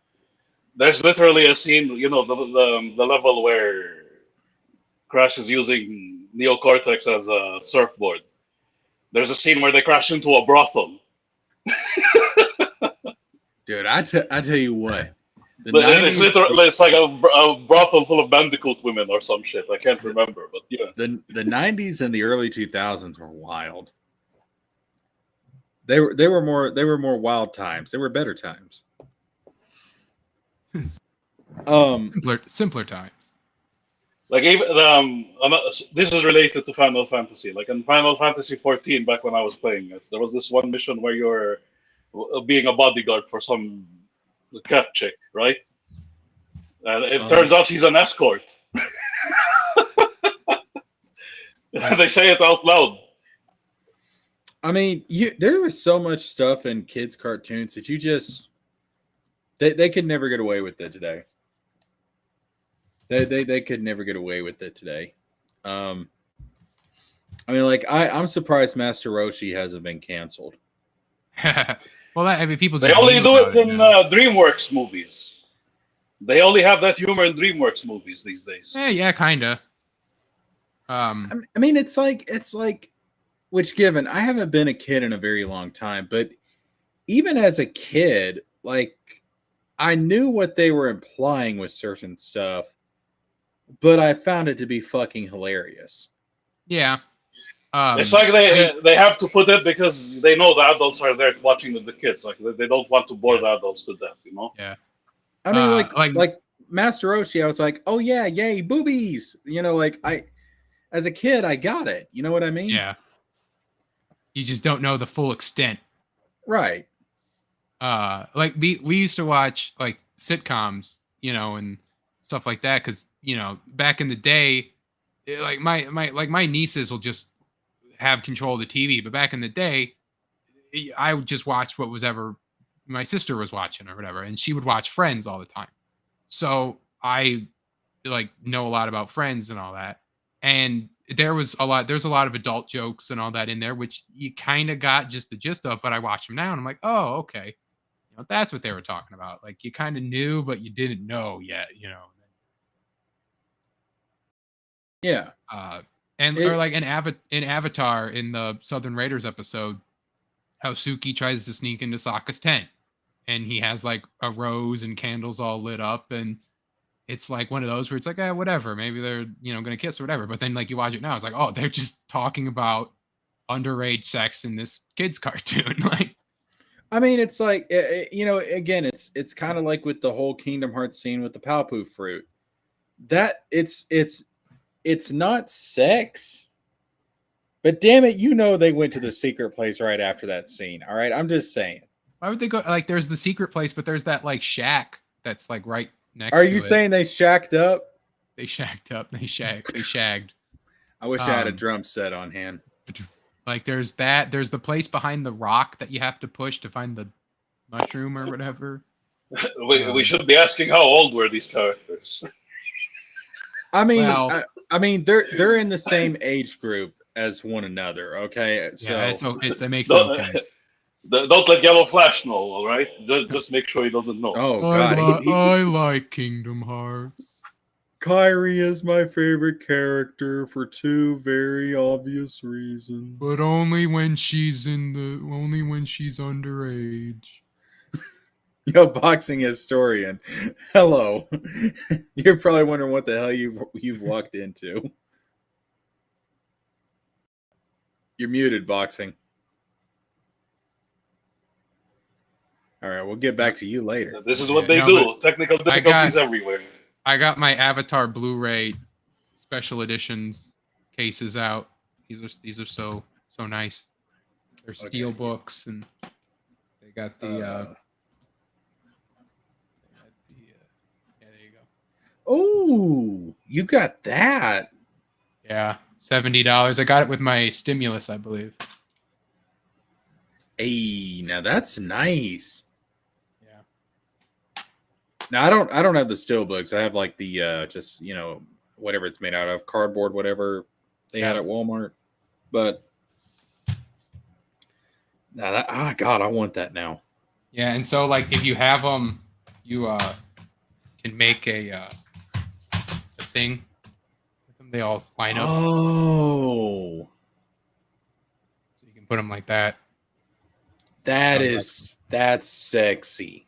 Yeah. Like, these are real nice. They have a Korra one, but I haven't rewatched Korra yet, so I'm like, I'll either buy the special edition of that or the Walmart DVD, depending on how. I will say that I have grown a new appreciation for The Legend of Korra. I believe I will too when I watch it. Because originally I thought the finale was really weak as far as like Kuvira being like the final villain. And I'm fighting in a mech suit. Yeah, but then when I go back and rewatch it, I'm like, yeah, she's not like the most powerful villain in the show. I would say that's probably like Dark Avatar Unalaq is probably hands down the most powerful. He is so goddamn boring. Like He is, but I was like, well, compared to that, like how threatening can and I mean Zahir was just that dude. I mean he No, Zahir was him. His pronouns were not he. It was only him. Yeah. His 100% Himalayan descent. Yep. That Zahir is just he is the living embodiment of swag. I mean that's what Zahir is. And then the thing came with an excerpt from the Kyoshi novel. I haven't read the novels because I don't like reading. But Kuvira, like I originally thought like this is a really weak final villain to go out on. But when I look back at it and I've rewatched it, I'm like, it's kind of poetic if you keep The Last Airbender in mind, because Kuvira was basically a new Sozin, pretty much. Yeah. Because instead of with the Fire Nation, it was the Earth Empire. Like she was becoming the next Sozin. And Korra defeating her is kind of succeeding where Roku failed. Because Roku failed to stop Sozin, and then we got the 100-Year War. We got the Fire Nation conquering everybody. It was terrible until Aang showed up. Yeah. So Korra stopping Kuvira before she could do all that, because she would have done all that eventually. It was righting the wrongs of her past life. And in that sense, it's very poetic. Yeah. And when I look at it in that context, I'm like, okay, this works better for me now. Like I can appreciate this more now. You have the art book? No. The art book. That is, look at that, man. Like they give you the notes, they give you like the kanji or whatever that the characters they had and how they had them like accurately translated, and like you can read all that they have, And it says like, this is what Aang's poster says up here. See, Jesker, this is what you should do. Look at that. If you're going to expand your world, like make extra material, look at this. Like these are all like just the random posters you can see in the backgrounds of stuff, and how this they had them all. This is what Eric should have done. The bestiary with creatures and shit, like, and then the explanation of the spells, or maybe like put like this is strictly an art book, so it's all behind the scenes stuff more than it is like an excerpt from a scroll of some philosopher saying some shit about magic, something like that. That's how far I'd go. Yeah, like basically like a data book, more or less. Yeah. The story behind the armor in that episode is to mock a toy. Like the network wanted to make toys. They're like, you need to give Aang some cool armor so we can make toys out of it. So then he did this, like they did this joke. It's like, he falls over. He's like, I'll stick to what I got.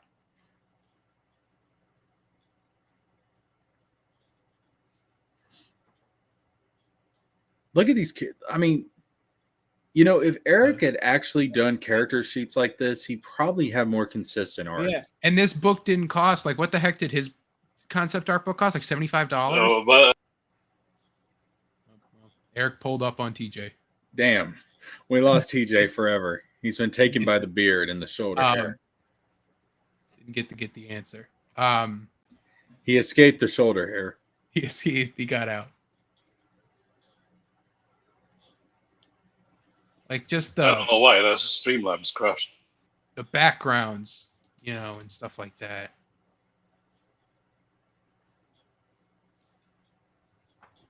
No, and then man, like this again, like I don't think storyboards.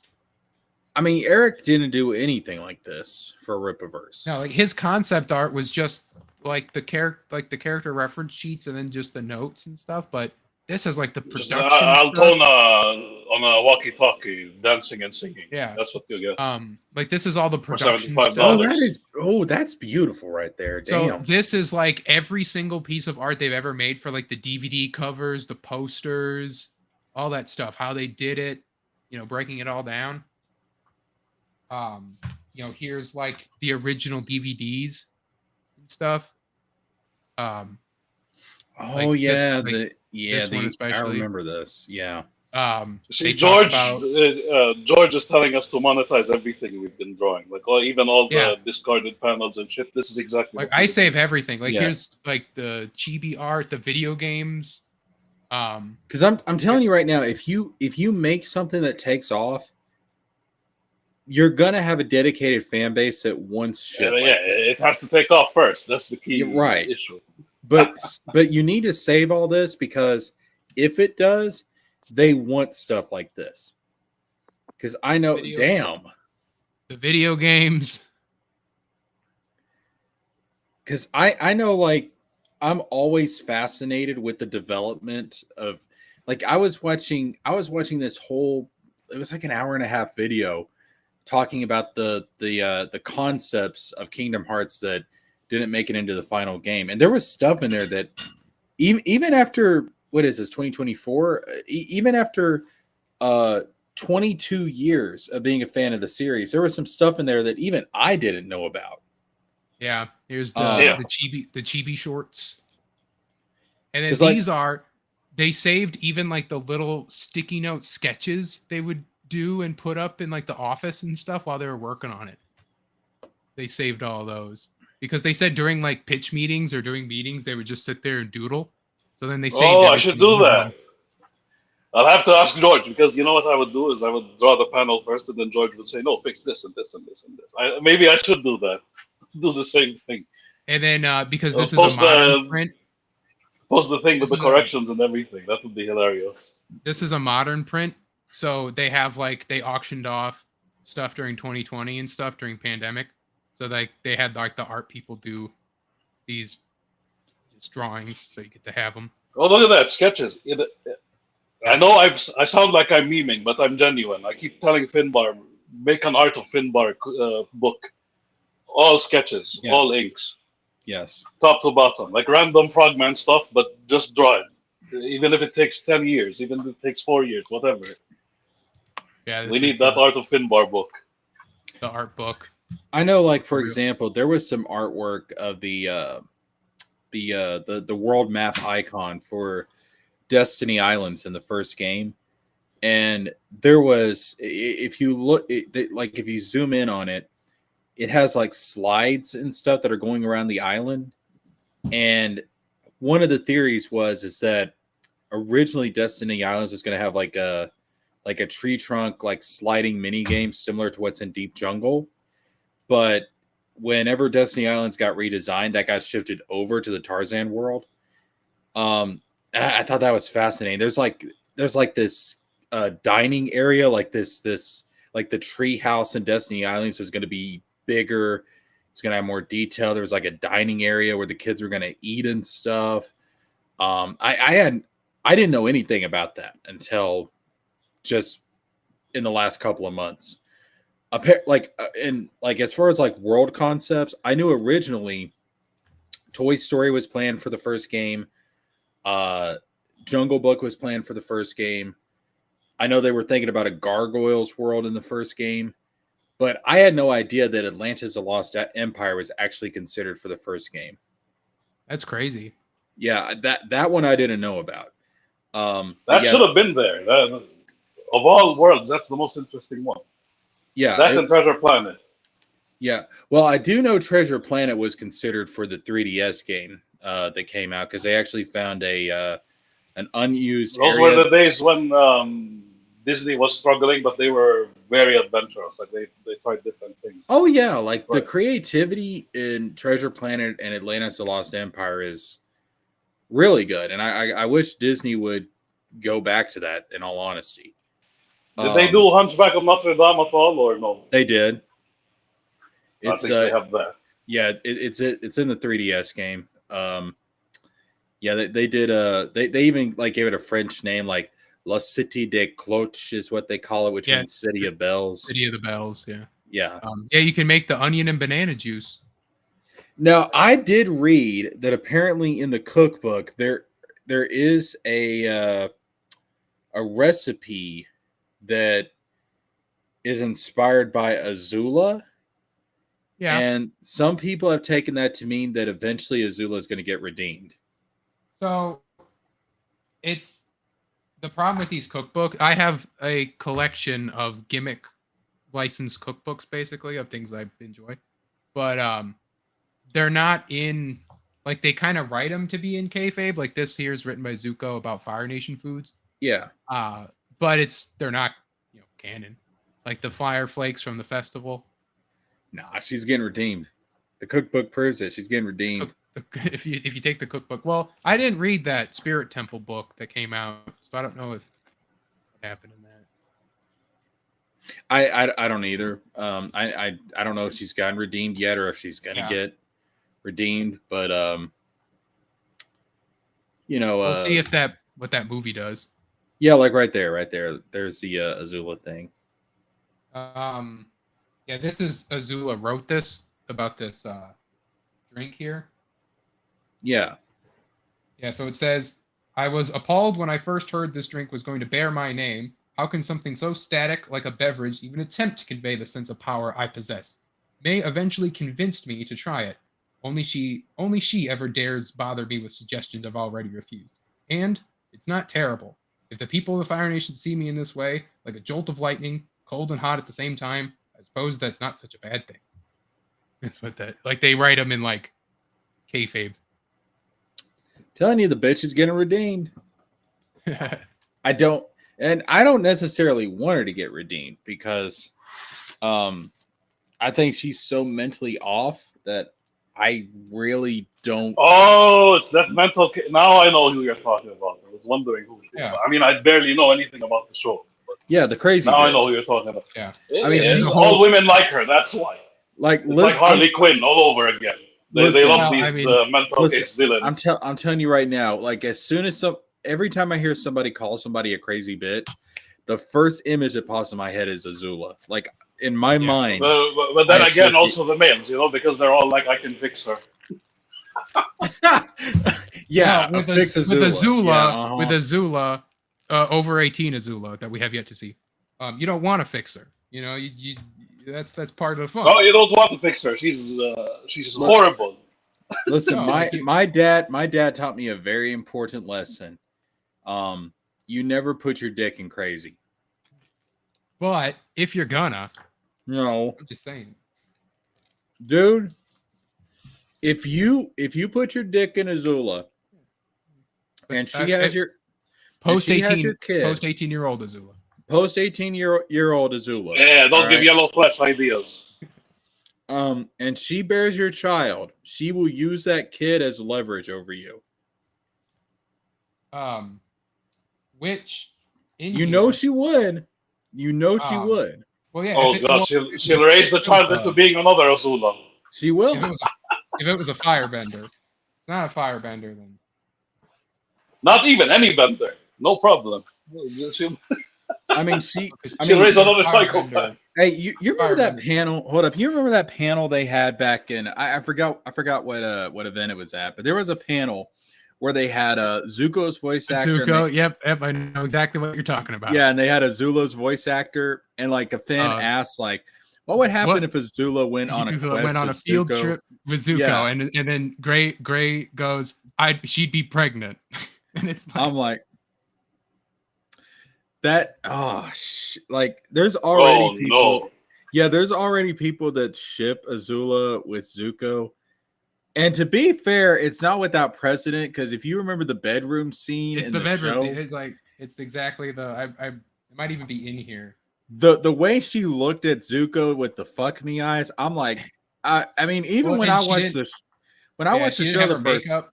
yeah, I watched the show the first time, I was like, the fuck is happening here? Yeah, I don't know. Now they didn't include it in the book, But no, um, I could see, like, this is how crazy Azula is. I could see her actually doing some shit like that, having Zuko's kid and then using the kid as leverage so that she could control Zuko. yeah, that's. I mean, she is that fucking crazy, dude. But no, like Gray, Delisle, or I think she's Delisle is how you pronounce it, but she's also just kind of messed up in many ways. Like, I remember she tweeted out that, like, if Trump ever got assassinated, I want the footage of it so I can masturbate to it. It's like, come on, Gray. Well, I guess they Weird. cast the right type of person Yeah. for Azula. Here's they call out a animation error that a lot of people don't notice in the Bitterwork episode when Toph makes the rock suit to push that Aang has to push against. She makes an eye hole for herself. She can't see, so why would she make an eye hole for herself? So they mentioned that was an error. One of the very rare animation errors in Avatar. Yeah, because Toph's blind. Yeah.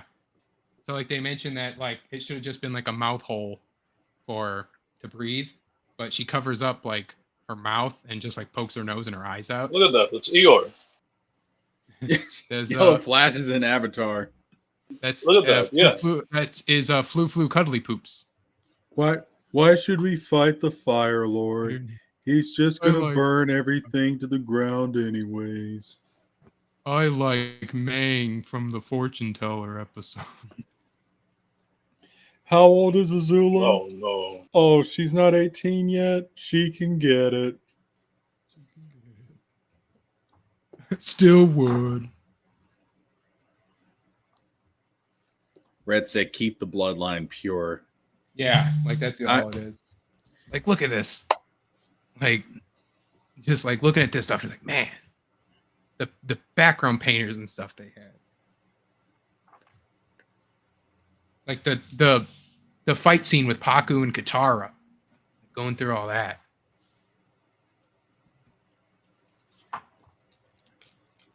This is all. So this is all Avatar. Yep. Yeah. Yeah. Avatar. Now, so you talk about completely legal, over 18, could get it, evil. Like, come on, you got to talk about June. Well, let's be clear about something. When we talk about these characters, we're aging them up. All right. Your age, yeah. The idealistic, like, you know, a lot of us were teenagers watching teenagers on that show. That's why I had to ask in the beginning, right? I mean, listen. You kind of harbor those feelings still. Back in 2005, when I was still a teenager, Kyrie at her age could get it because we were the same age. Yeah. Nowadays, I'm like, nah, man. You're just sitting there waiting. You're like grooming her. You're like, come on, turn 18, turn 18, turn 18. Yes. Oh no. I remember, dude. This is hilarious. So I was watching this stream, and this was when Nomura came out with the official ages for the Birth by Sleep trio.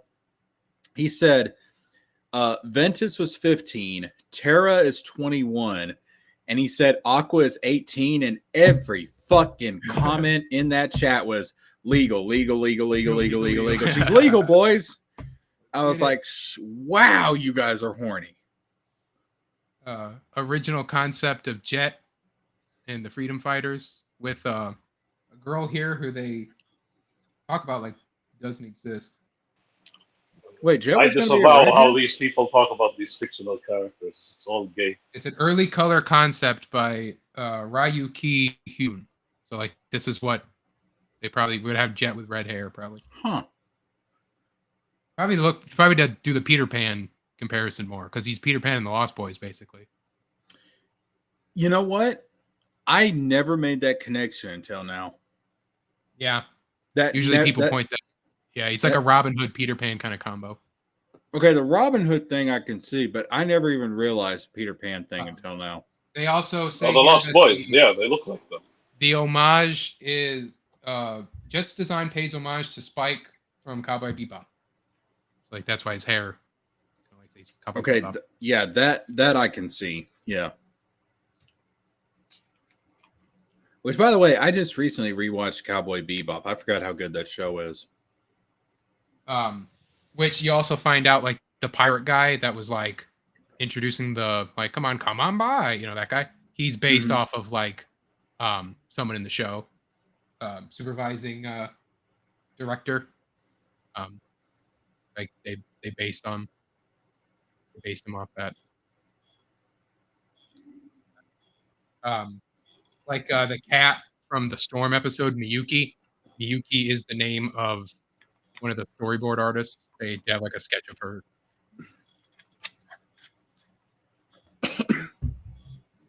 Look at these original Fire Nation. Maybe one day I should do something like that. Wow, that's metal. We have a new character coming. It's called Pop King. He's basically the condiment king, but with the cola. There's a His name is Jackson Michael. Get it? Because Michael Jackson, the king of pop. Oh, Pepsi, yeah. And then, well, are we talking about? And then I would write extra notes like his physique, his design, his mannerisms are all based on Sweet Tooth. Well, Twisted Metal. If you're doing the Michael Jackson thing, we're talking about Pop King. I mean, you could also talk about like pop, like soda, Pepsi, the Pepsi commercial. Exactly, yeah, that was the whole idea. Which, by the way, I am actually enjoying a Pepsi at the moment. They also go into the pilot. They break down the pilot stuff. Which I haven't actually watched the pilot yet. I don't think I've ever seen the pilot. I think it's on like YouTube, I think now.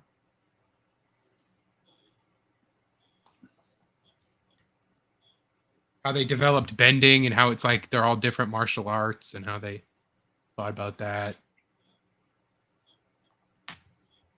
You learn that Toph style of bending was a style of bending that was said to be invented. Like her martial art was said to be invented by a blind woman. So they were like, they were going to give it to her anyway, but then they found that out. It's like, well, now we got to do it. Which, by the way, Toph was originally the original idea for the earthbending mentor for Aang was a big buff dude. Yep, that's I'm sure in here too. Because then they mixed in part of it with the boulder, and then it was Roku's mentor was like the reused. Which design. I'm so glad they went with the Toph that we have now, because she is. I don't know how anybody could hate Toph. I mean, Toph is such a great character.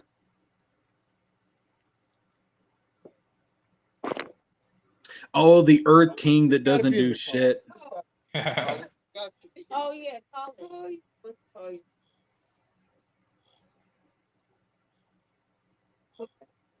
Which, I mean, he's still better than his descendant, because the Earth Queen in Korra was just. Yeah, she was vile. Yeah, I don't normally advocate for overthrowing monarchs like that, but Zahir did the world a favor. Well, in the way that he didn't in the long run, but because Kuvira, yeah, that's true. Yeah, they gloss over it, but they did mention how they reused Toph's original design for Roku's Earthbending Master.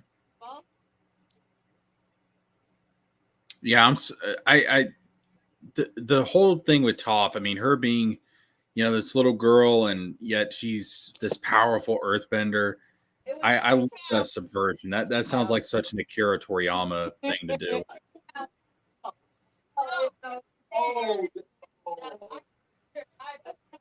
boxing Is boxing historian in a domestic right now? Yeah, I don't know. I'm gonna mute him right now.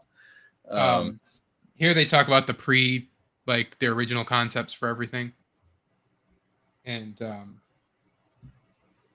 like the original concept art for Sokka and Katara. And, the original show was he was gonna have like a robot monkey, and a giant white robot dog monkey. Yeah, because it was gonna be. They talk about it here, but it was gonna be like a post-apocalypse, I think, story, thing. And yeah, he had a robot monkey. And a post-apocalypse. Now, wait a minute. Hold on. What was the original idea behind this post-apocalypse thing? It's because it was nothing connected to Avatar. Just Avatar is just what it became. Yeah, but I'm trying to remember. So it wasn't like they were making it another show, like a different scene, right? Yeah, like he was meant to be like only later on. They decided he was meant to be like a a farmer of these flying cows, in the air. So that's why like the Sky Bison was a thing. So it wasn't like a thing where the Fire Nation like created a post-apocalyptic world or anything like that. No. It was like he said they're inspired by like Lord of the Rings and Harry Potter. They wanted to make like a big fantasy epic type deal. But I think that carried over with Korra, because in Korra it's already like post-industrial revolution, right? Yeah. So the white dog, the giant dog, they have a specific note here about like maybe we should bring that back. And they're mentioning Korra because this was written before that. That reminds me. Does anybody know about the series that they're working on post Korra, where we're gonna get like the Earth Avatar? Like, have they said anything? I hear rumors it's supposed to be modern day. That's kind of what I figured. / cyberpunk. Oh, that's too soon.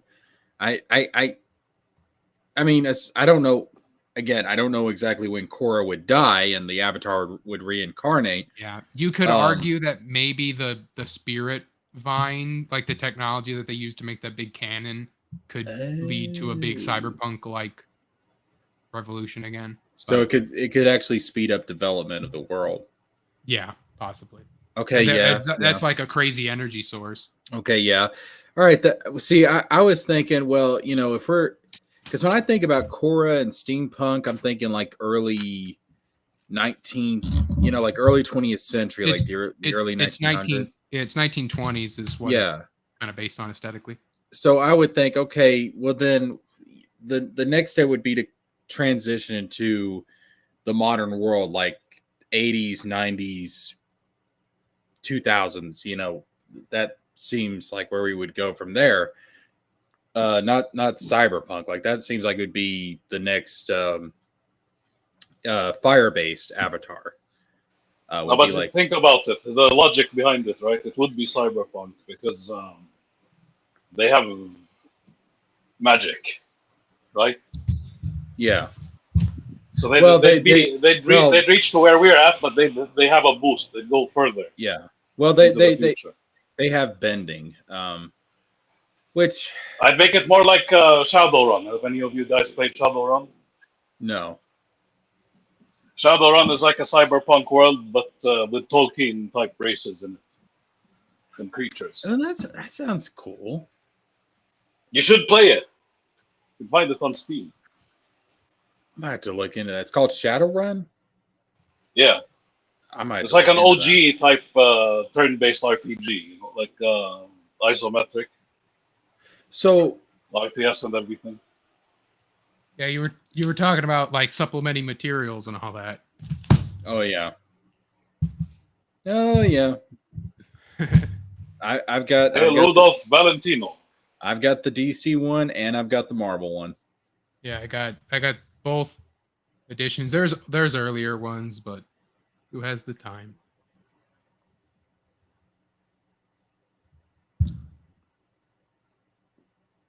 That's one thing I love about the comic book universe is just like the lore, the cosmology of everything. I find that's why I'm like in the story I'm writing. That's why I'm including a lot of cosmological stuff.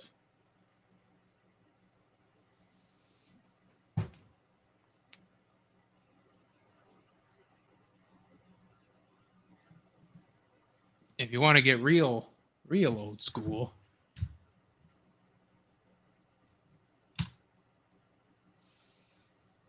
Oh, damn. So You look at this that. is sort of a piece of Illinois history.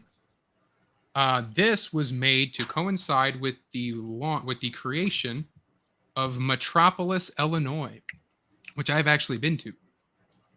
It is a place with a giant Superman statue, and they have like a Superman store, and they're talking about it here. They got their city named after Metropolis, and their Superman is there. Yeah, and so they have this. It's like how there's a real Sesame Street now. Do you think that at some point we're going to get a real Florist Park? Well, there is a real Florist Park. Oh, The no. warehouse. Oh, no. Is Florist Park? Yeah, Florist Park. It's a real place. Yeah, separate the name, of course. Oh, no. Flores. No. The name is Flores, and it's a park. I'm going to move to that town.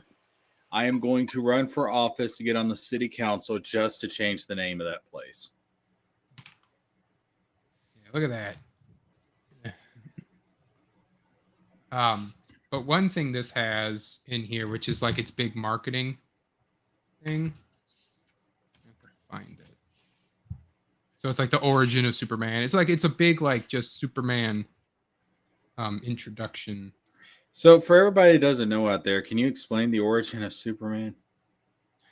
No, I'm kidding. The thing is this it? Yeah. So this has, which is actually it's not stapled in, but it's kind of like this has a map of Krypton.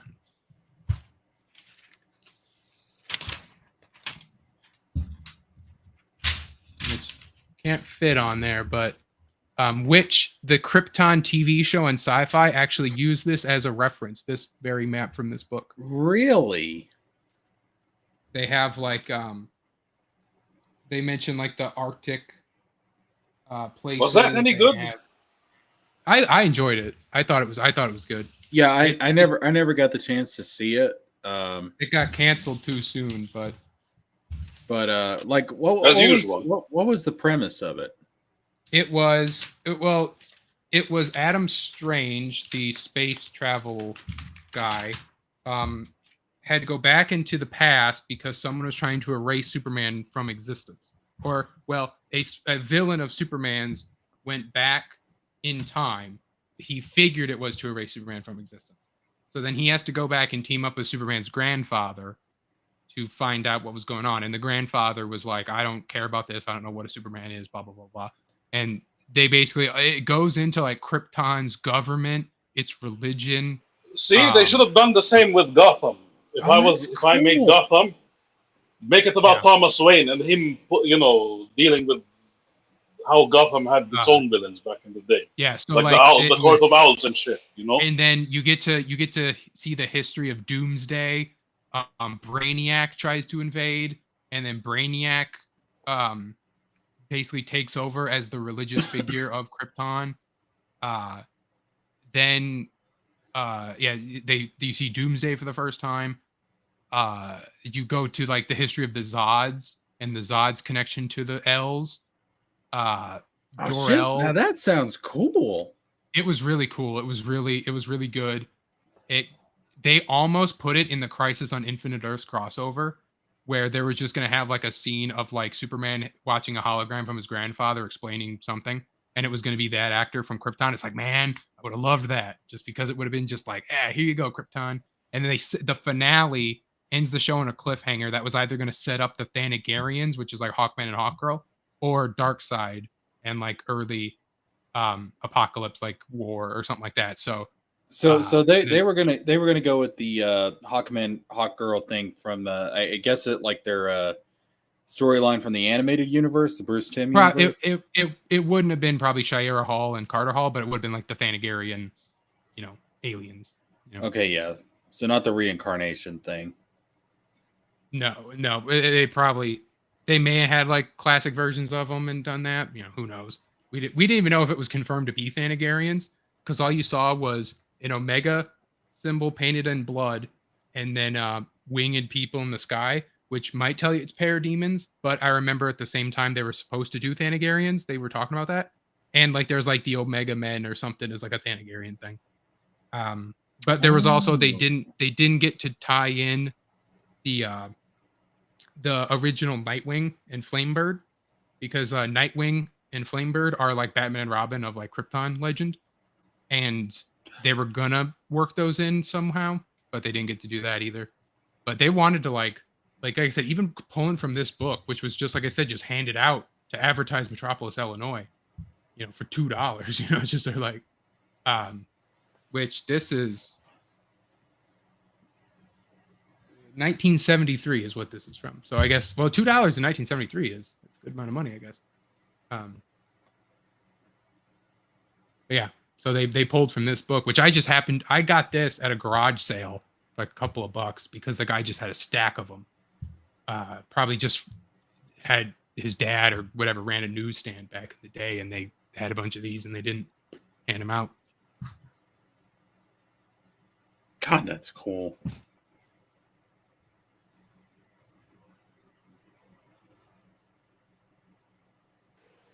All I can say is my Gotham idea should have been done. Just saying. Yeah, I feel like they could have done so much more with Gotham. Yeah, I never ended up watching Gotham, and then they did Pennyworth too, and that was Alfred's story. And what is that? The Book of Mormon? This is my dad had this, but it's another Superman book from the 70s, but it's like a collected issues of like about Superman. So it's like a bunch of comics. It says from the 30s to the 70s. This is from 71. So this is like the first like omnibus, basically, of like old golden age Superman comics.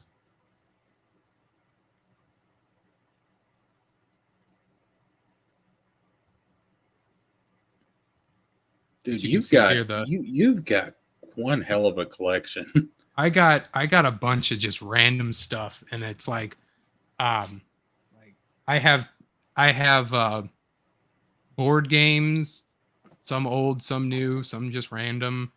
I have random books that I'm able to find. Like I can keep going.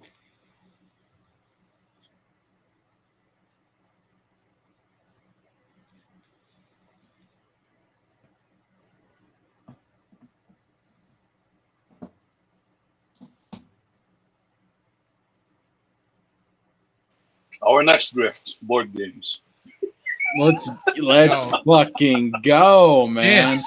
This is the Let's next fucking grift. go. This is the next grift. I have a collection of gimmick. Look at that cookbook. This is the oldest. This is also from the 70s. Near mint. Like I got this for $40 at a resale store.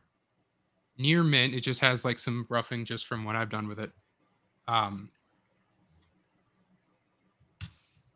Like old, like 70s humor. Like it's not and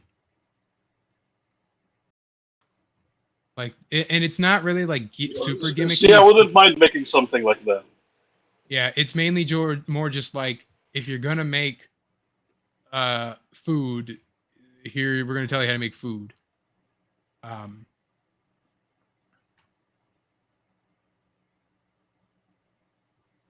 Like soups to nut. Like gonna nut to these soups. And like Wanda's telling Dr. Doom, like, you can't have the soup. Yo, Boxing Historian, did you survive your domestic situation? Oh no, man! I lost money today, bro. I was watching I don't be watching the NBA like that, but I was watching the finals, and Jokic and Jamal Murray screwed my parlay. You lost a bet. Man, I had $700. These guys were up by 15 points, and then just gave the 15-point lead in the fourth quarter, man. I'm kind of mad right now. That's why. My bad. If you guys heard. If they ever wanted to do something with Chinese food, they would only use Shang-Chi to promote it. Oh yeah. Zhangchi. Shang-Chi. No, how about Chun-Li? They died. This was before. It was Howard the Duck. Is that Howard the Duck? Yep, Howard the Duck. They're talking about cooking birds. Oh, look and at that. stuff. So it's like fish recipes, and then you got Steve Gerber is Submariner. very old. Submariner being like, "It's okay, don't worry." Like, but they're catching all your friends. Is that Submariner?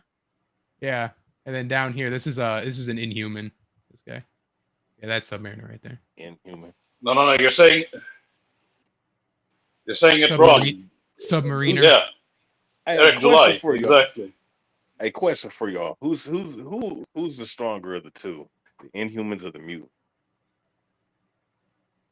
Probably mutants, just with the numbers advantage and the powers that. Oh, that's Black- tough. yeah, Because, and if we're Black talking Bolt. about Bolt's real. Black Bolt's Bolt real can strong. whistle yeah. Black Bolt is a menace. That's the problem. But and he also has Magneto at his strongest could tear apart atoms. like Professor X can make Black Bolt able to even make a noise just because he put a mental block on him. Yeah, that still pisses me off that Scarlet Witch did that to Professor X and So look at this. Doctor Strange too. Someone to we need to draw that drew on it with the thickest industrial size Sharpie the world has ever seen. near mint. Flawless. But then someone had to be like, look at that. It even bleeds through to the other side. Oh. Look at what Steven is saying. I saw him cookbook specialty. Nothing burger. Look at that. Don't disrespect my burger recipe, all right? This is made by my great grandmother Loretta Knox, all right? For chocolate chip cookies, had to circle how to make it. You can find that on the back of any single chocolate chip bag in existence. They had to circle it with the biggest, thickest Sharpie. Come on.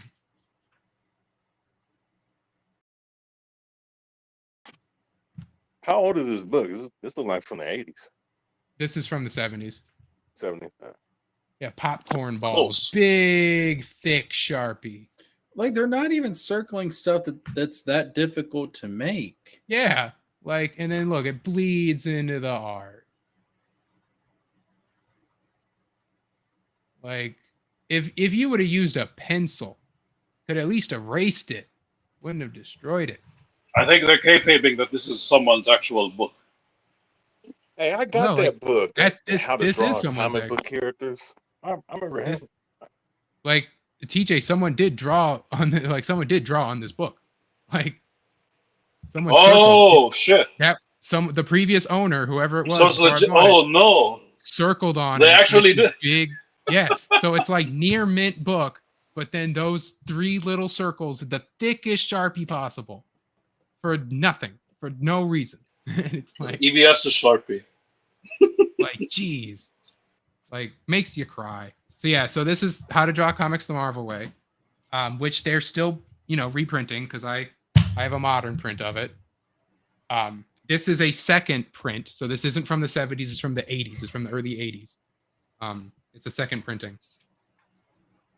So, which the resale shop that sold this, because it was originally published in 78 and this is from 84. But the resale place that had this priced it so low because you can still buy it so it's this was $3, whereas this was $40, and it's almost the same age basically.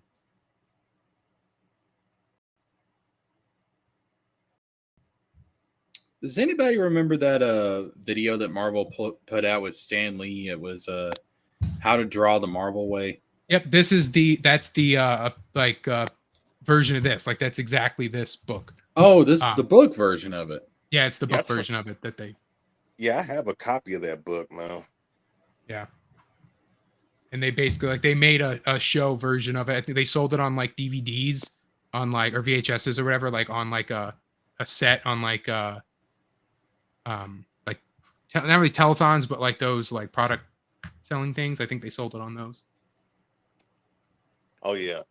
Is it sad that every time I think about Stan Lee now, I think about Eric July because he keeps going on about being the next Stan Lee. It's like Eric July has ruined Stan Lee for me. Like he actually ruined a person for me. Like, but now they're saying it jokingly. That's the funny part. Like, wait. Did he say that himself? That he's he's never said it himself. JDA said it, but Eric July didn't say anything about it. Like he kept it going. He let all the reportards say it out loud and didn't. I mean, I'll check somebody. But now I just picture Stan Lee and his iconic Stan Lee voice just saying some shit that Eric July would say, like, if you don't like Spider-Man, then you're not a true believer, cracker. It's like it's that would be funny. So let me tell you something. There's a reason why Spider-Man swings from building to building. He wouldn't put a foot on those hoe-ass roads. They made a updated version of How to Draw Comics the Marvel Way. This was actually the founder of Glasshouse Graphics is pictured. Really? With this book, with Stan Lee, and they talk about how to like draw people and real life references and all that. But there's one bit of advice in there that's like, hey, SketchUp, how to take 3D assets and put them in your comic. Oh no!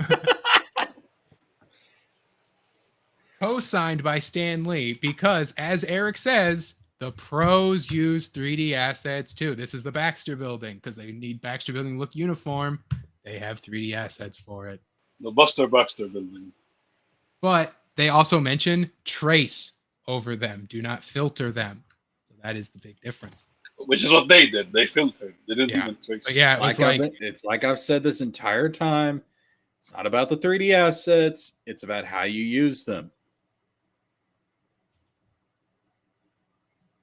Well, 3D assets. WWF. Good old JR. WWF cookbook. Look at that. Steve Austin in the back. Which this is like legit recipes too. Like I think this was like compiled by JR, and it was like literally like, give us your family recipes that you make at home. Yeah, all his family recipes. Oh, man, and so it's like I love Jim Ross. So it's like JR stuff, but then it's like here's Triple H how to make swordfish, and Bradshaw steak, and like random stuff like that, which they also have in here, like China, how to make China stuff. Hey, whatever happened to China? She died. Wait, China died? China died like 8 years ago. Yeah. She did? Yeah. You didn't know? No. Yeah. You didn't know that? God damn. What happened? Man, like, I think a drug overdose or like all the drugs that she did do caught up with her. If you ask me, it was a hit. If you ask me, but we're not going to. It's always drugs with these guys. God. No, I did not know that. Damn. Wait, Jesker. Wait, you follow? You just ruined Jesker's day, wizard. Wait, you didn't know that? No, dude. Listen. I have not kept up with wrestling in a very long time. I've just recently considered getting into it again because apparently they're going to be a bit more mature now. They're so good now. I fell out of wrestling. What is this? 2024. It's probably been about 10 years. Isn't it sad? As soon as Vince McMahon got thrown out, wrestling became better somehow. Well, from what I understand, apparently Vince was holding a lot of things back. I'm trying to find. There's one like he didn't even want the Austin 316 bit. Remember? So wait a minute. Fighting Vince Russo over that shit. So wait a minute. Like who's still alive from the old days of WWE, WWF? Like in this book, the Attitude Era. Well, the Dudleys, JR still alive. Big Boss Man's dead. Kane, Undertaker, obviously. Kane, Undertaker, Al Snow, Bradshaw, Triple H, The Rock, Big Steve Show, Austin. Trish Stratus, the Hardys, The Hardys are still alive. Jim Cornette. Jim Cornette is still out there talking shit. Yeah, Jim Shawn Cornette Michaels. became an asshole. He's still he funny always to does, listen to. so. Yeah, I mean, he's yeah, good sometimes. he's funny to listen to, but I So wouldn't this, want. I wouldn't want to sit down and have a conversation with the man. this recipe Yeah. right here. You Fuck just them hoe I ass don't know if rogues, man. if you remember, Big Boss Man famously made a meal for Al Snow, I believe. His dog Pepper. He cooked Al Snow's Chihuahua Pepper and served it to him. So this book actually gives you the recipe. Big Boss Man's pepper steak. One live Chihuahua. That's fucked up. That's evil. Do not prepare this recipe. The Boss Man Damn. insisted we include it, but the real recipe for pepper steak is on the next page. So it's like if you wanted to make actual pepper steak. But yeah, so the only gimmick recipe in this whole book is the one that it was Big Boss Man when he cooked the thing. That must have been a legendary feud. And it says on here the TV storyline in which the Boss Man grilled Al Snow's Chihuahua Pepper. Like breaking kayfabe in the cookbook. Who is so who from the Attitude Era is still wrestling? Still wrestling. The Hardys, The Rock wrestled recently. Stone Cold wrestled a few years back. Big Show tries. Undertaker and Kane are retired. Triple H is forced to retire. Shawn retired, but even then, like a lot of them just wrestled not too long ago, but just not regular. Like regularly, only Matt and Jeff Hardy are still. That's And it. well, and R-Truth. R-Truth wrestled back in the Attitude Era, and he's still going. That's it. Damn. Yeah. Otherwise, like they're around, but they don't really wrestle anymore because they don't have to. They're old. Well, Master Roshi's old. He's still participating in the Tournament of Power. What the fuck? Oh, next you're going to tell me that anime is not real life. Okay. I was going to say, Jesker, I don't know how to tell you this, but Dragon Ball is not real. What the fuck? Alex Ross art.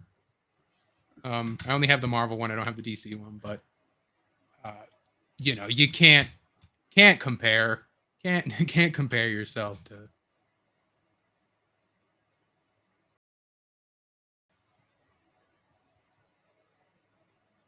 Still doing stuff. Still doing Immortal Thor. Damn, that's nice.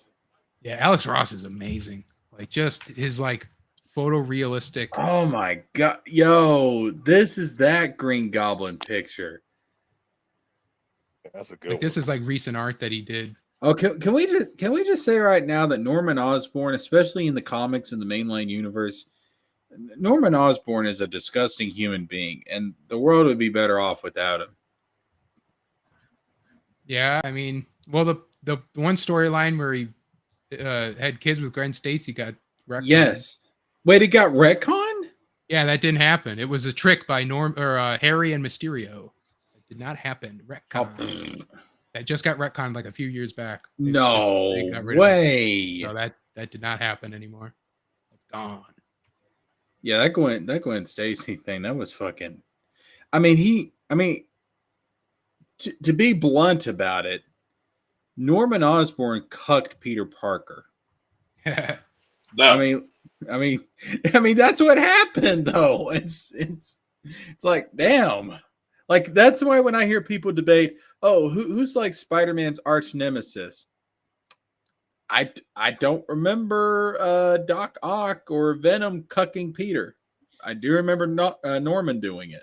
I mean, if that was true, then Paul is Spider-Man's worst nemesis because he still canonically cucked Peter.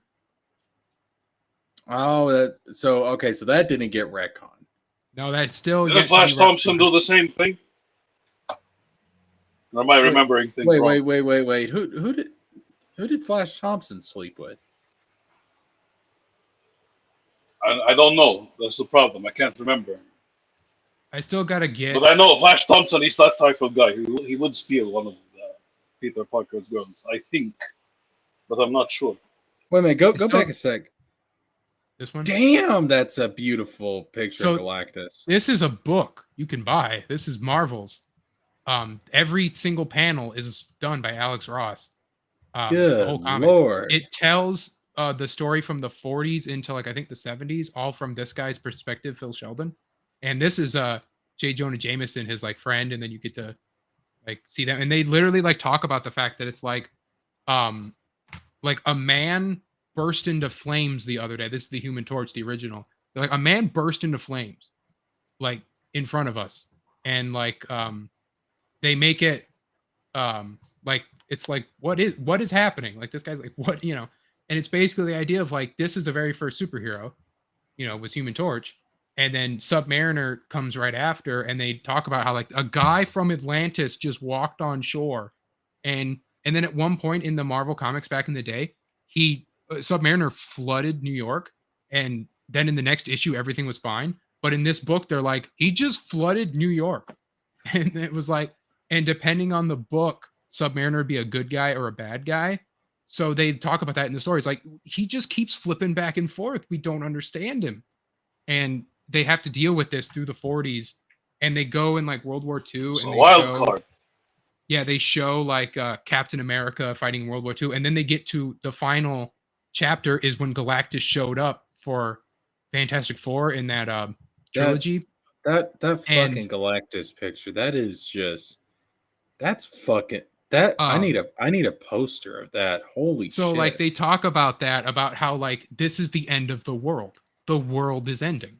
Like we're all gonna die, because it was like if you're seeing Galactus come down to Earth, it's like the skies turn blood red, and like because if you read the original, like he adapts like the original Jack Kirby story, almost panel for panel, he recreates them, and it was like the world is ending. So the guy like goes to church and he prays. The mutant story, they take a break to like because the guy Phil Sheldon loves superheroes and he loves all that, but he gets swept up into the hate mob. So this anti-mutant people. This artwork right here, like what tools did he use to make this? Paint. He paints them. He sketches them and then he paints them. Oh, okay, all right. He breaks it down in this book, but basically he like uses like action figures. This was his like original kid drawings and all that, but he used sometimes action figures, sometimes like actual people posing. This is like it's like the Bob Ross of comic books. Yeah, like so this is him or a guy or whatever posing, and then they negative it so that he can turn it into this crazy kind of art, and then that's that's what it becomes. This is fucking gorgeous. Like this, like Human Torch, which this scene is actually referenced in Captain America, the First Avenger. They walk past it briefly in the Stark Expo, and it's like the Human Torch man who can turn into flame or whatever, and they do this. They light him on fire inside the tube. Wonder if that's going to come back in the Fantastic Four movie. I mean, it technically did happen. Here's like, this is an actual panel from that story of Galactus zapping Human Torch with his eye beam. So we redid it. And this is like a bust that he has actually made. Here's where they talk about like Human Torch and Submariner used to fight. Here's Captain America and those World War II era heroes in fighting World War II. Captain America came back from the dead. Like they're like, Captain America just came back. They found him frozen. And dude, I'm just in awe right now. Like every single one of these could be a beautiful poster. I mean, this is and gorgeous. he also did a DC book. He did Kingdom Come, which we were talking about earlier with that Superman S. He did the art for that Kingdom Come. And it's the same kind of thing with this, where it's like here's just them all fighting, like the Avengers fighting in montage and all that. And one of the books is this one. That's nice. So one of it's the story of that Phil is just in love with the heroes. He's in love with the Marvels and all this. And it's like, they always save the day. They always save the day. And then the book is about Green Goblin killing Gwen Stacy and how he loses his hope into the heroes because Spider-Man didn't save her. And it was like, and the idea was like, this was a person. This was just a civilian and a villain killed her. It was like. Well, I always wondered, right? How did she die? Because all we know is that he caught her, right? And they never explained how she actually died. Yeah, the force and the catching of the web made her neck crack. Because the thing is, what Peter didn't realize in the moment is that, like, you know, she's obviously she's not superhuman. Like, what he did caused way too much strain to her body that it fucked her up. That's how they explained it. That's how they explained it. Yeah. Like he should have like dove down and like swung catcher, you know, like in reality would have killed her anyway, but like that's just comic book stuff. But it was just frantic and he had to do it. And that's when he started wearing the black Spider-Man costume, right? Yeah, well, he wore the black suit because of Secret Wars. That came out. Well, no, after. well there's two ones. There was the one where he, you know, because of the symbiote thing in Secret Wars, but wasn't that Gwen Stacy thing the reason why he wore the black one for you know, in a bad mood? Because he got, after he took the symbiote off, Black Cat gives him a black suit because she said that makes him hotter, and so he wears just like a normal black suit for that. But I don't think he ever wore like a morning. Wasn't there a comic book storyline where Black Cat kisses Spider-Man and then she realizes that he's a teenager? She's like, oh, yeah, God. he like takes the mask off and she's like, oh my God. And then, there's a lot like Superior Spider-Man when Doc Ock is inside of Spider-Man's body. Black Cat gets all flirty and, you know, it's like, oh, we're going to have fun. And then Doc Ock breaks her jaw punching her. And then she like swears revenge on him and becomes like one of the most dangerous villains. Oh, yeah. Doc Ock did cuck Peter.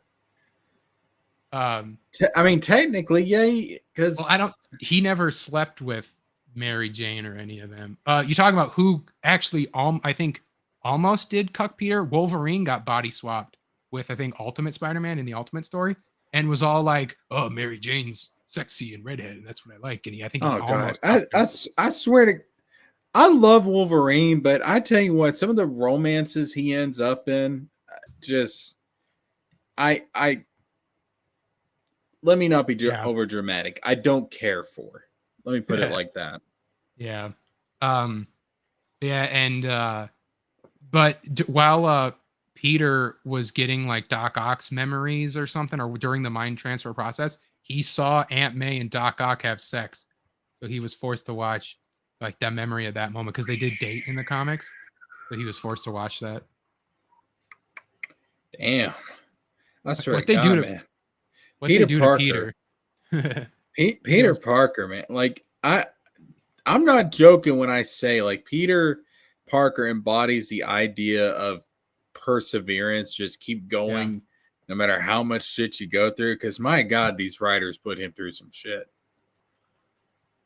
So here he is. He did like every Marvel character, every like Spider-Man adjacent character, and like this big thing. Got Man-Wolf, Prowler's down here.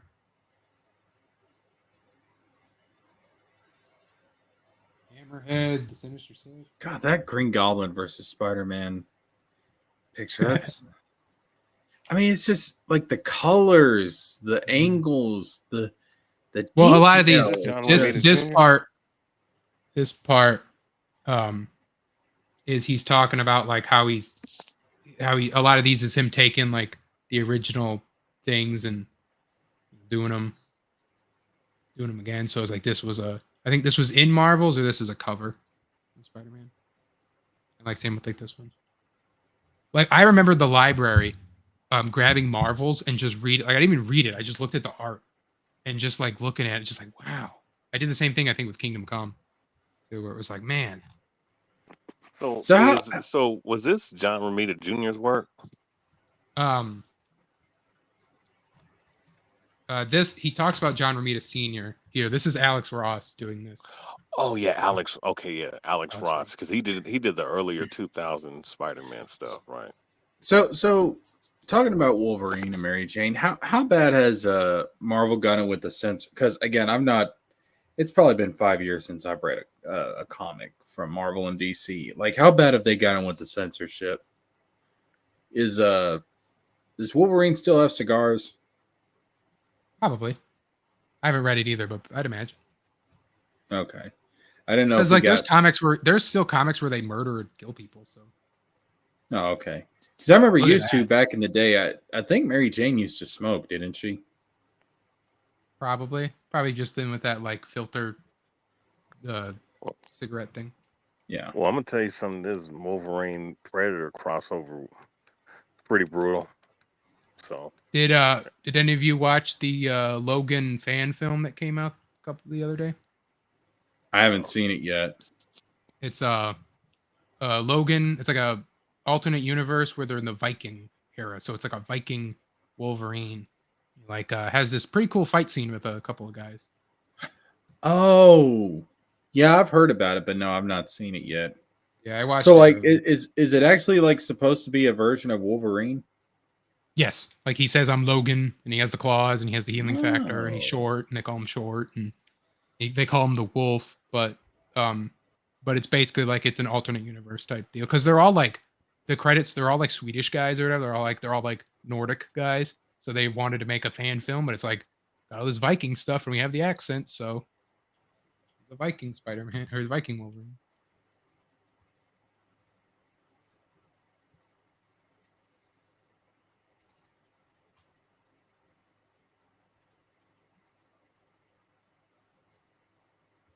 This was the early concept art for what the Raimi suit was going to look like. The first Spider-Man movie. Really? Yep. They got because if you notice in the credits for Spider-Man 2, I think it's in this book too, is he paints the credits for Spider-Man 2. The opening credits that they're like show what happened in the previous one. So yeah, they hired him to make the concept art, which in the Spider-Man 1 PS1 game,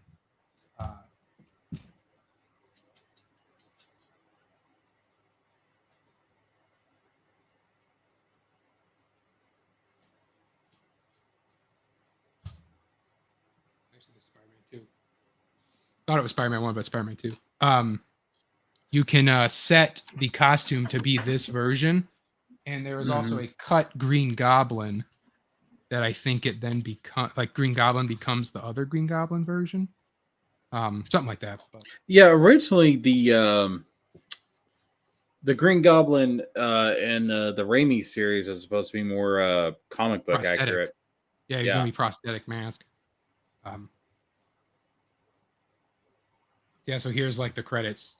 We talk about how he did the credits and all that.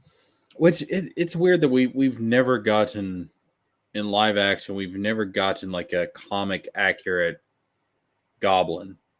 Yeah. I guess the closest would be No Way Home when he's got like the purple hood. Yeah, but even still, he's not goblinified. No, yeah. We've never, and I guess I don't know. Amazing Spider-Man, like the Amazing the Spider-Man 2. Yeah, that the Harry Green Goblin, the Harry Green Goblin. That sounds wrong. The Harry Osborn Green Goblin. Yeah, it is kind of goblin-fied, which I do. I like that design probably more than a lot of people do, but that's just me.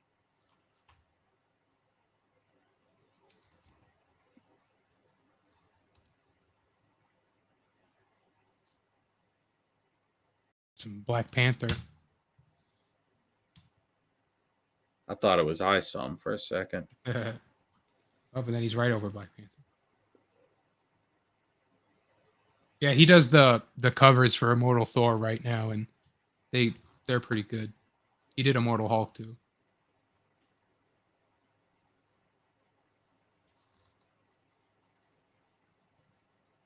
This is the first appearance of Vision right here. This is what that art's referencing.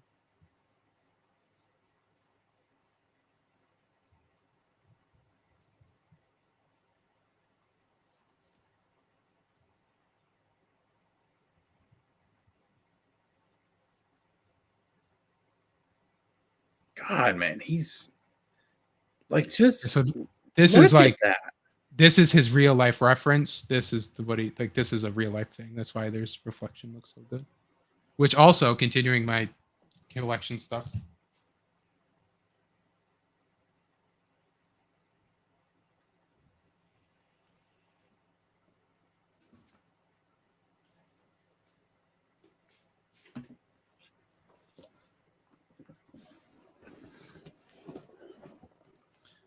Well, damn.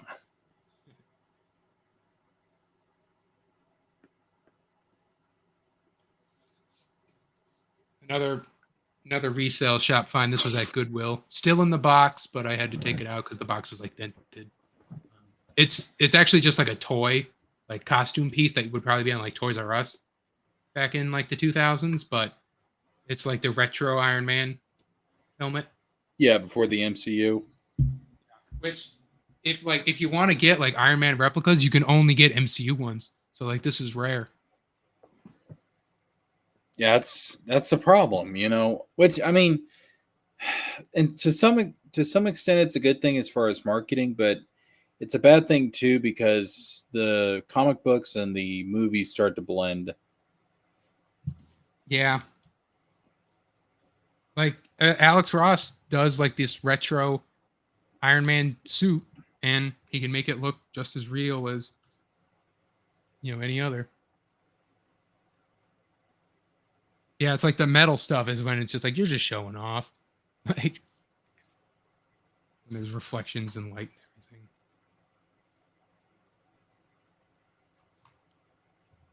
Yeah, here's the Immortal Hulk.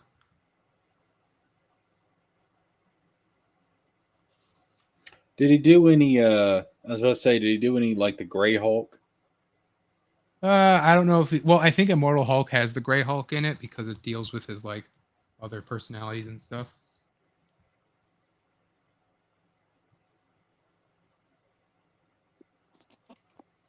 Hey, which one did you guys like more, Immortal Hulk or World War Hulk? I haven't read either. Well, I know the story of World War Hulk, but I haven't read any of them. I'd probably give it to Immortal Hulk. World War Hulk is cool, but they're never gonna go as far as just beating the heroes because they're not gonna kill them, So if it was just like an actual like alternate universe, he's gonna actually kill him, then you could have been a bit better. But this one's nice.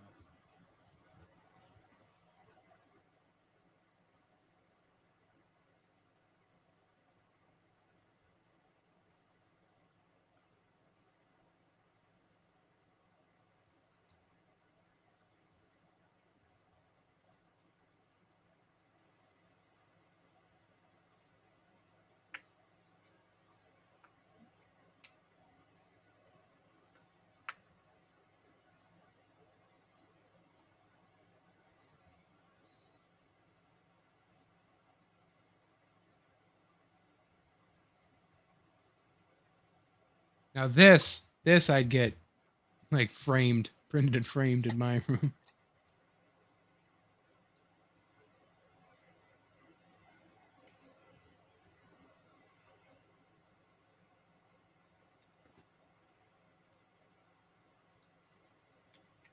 Or this is also really cool. This is just page after page of just banger after banger. It's amazing. I mean, do you seriously, after all the talking we've done about ISOM, and to see this, do you know how refreshing it is to see something like this? Like just talent, just pure, bottle it up talent, like just effort And still, like, Alex Ross does all this using actual 3D assets, but 3D assets that he can touch because he uses like pictures that he takes himself as reference. And Like, that's something that a lot of people that have criticized us for criticizing Eric July don't understand. We're not saying the problem is the 3D assets. We're saying the problem is how the 3D assets have been used. Yeah. I mean, that's been the argument we've been making for the longest. Here he is with two different versions of the Guardians of the Galaxy, the modern and the classic. You know, the modern characters as their classic forms. Yeah, because Groot here, Groot was originally in like Marvel's horror books, where he was like the monster from space. He was Groot, the monster from space, or whatever, and that's where he was originally from.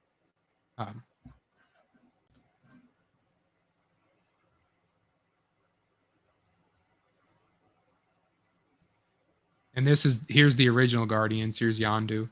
You know, that's something. As much as I love the MCU and what it did, at least through the Infinity Saga, like this ain't no, like, imagine this ISOM. Like there's no ISOM picture that this cool goes this hard. No, like it's all him. No, they just pretend that it goes that hard. Like it's all him lunging and punching, and it's like, where's him just battle damage? Like, I'm gonna kick your ass. What's it called? No, that's a nice shot. I always always thought drawing him all weird, like with the giant chest. Yeah. I ain't gonna lie. There's a certain character archetype that's very similar to Luke Cage with the ISOM character. Oh yeah, it's basically all. ISOM is dollar store brand Luke Cage. Yeah. But he looks like Miles Morales because you know how Eric July loves Miles Morales. Yeah, and we've got that recorded, Eric. Miles Morales. The internet's forever. I just want you to know that. Wearing the Miles Morales hat, the internet is forever. You know, and there's a lot of times.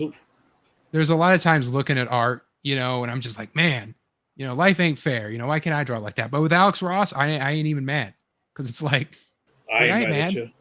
I ain't mad that I can't do what Alex Ross does. I tell you what, God, if I could draw like this. But that's all tracing and references, right? That's Alex Ross. But still, like, there's talent there. There's still painting. There's still talent, though. Yeah. Yeah. Yeah, it's to me, it's the colors. It's the painting. It's that's what's really like getting me. Yeah. Yeah. It's the paint. Like, this has, like, there's Jubilees right here, Psylocke right there, like Gambit, Rogue's there, you know, Kitty's here, Havoc. Oh man, Crazy. back in the day, X-Men Evolution, Kitty Pryde can get it. Yeah, so Hostage, my very first, like, one of my early tweets was Father Hostage saying that Evolution ruined Rogue. And I told him no. Straight up, I said no. Did not ruin Rogue. I was like, no, sir. Like, I like original Rogue. I like 90s Rogue more than Evolution Rogue. But I ain't gonna kick Evolution Rogue if she's over 18 out of bed. Like, come on.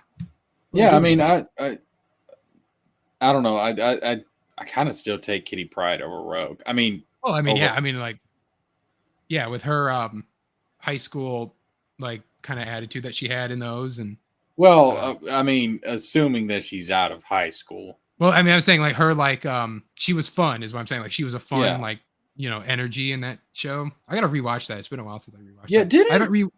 Didn't Nightcrawler have a thing for her in that show? Yeah, he did. And so did Avalanche. Oh, that's right. Yep. Douchebag. Well, speaking of Nightcrawler. Yep. And again, he has, like, these busts that he, like, sculpts and makes, and then they sell them or whatever.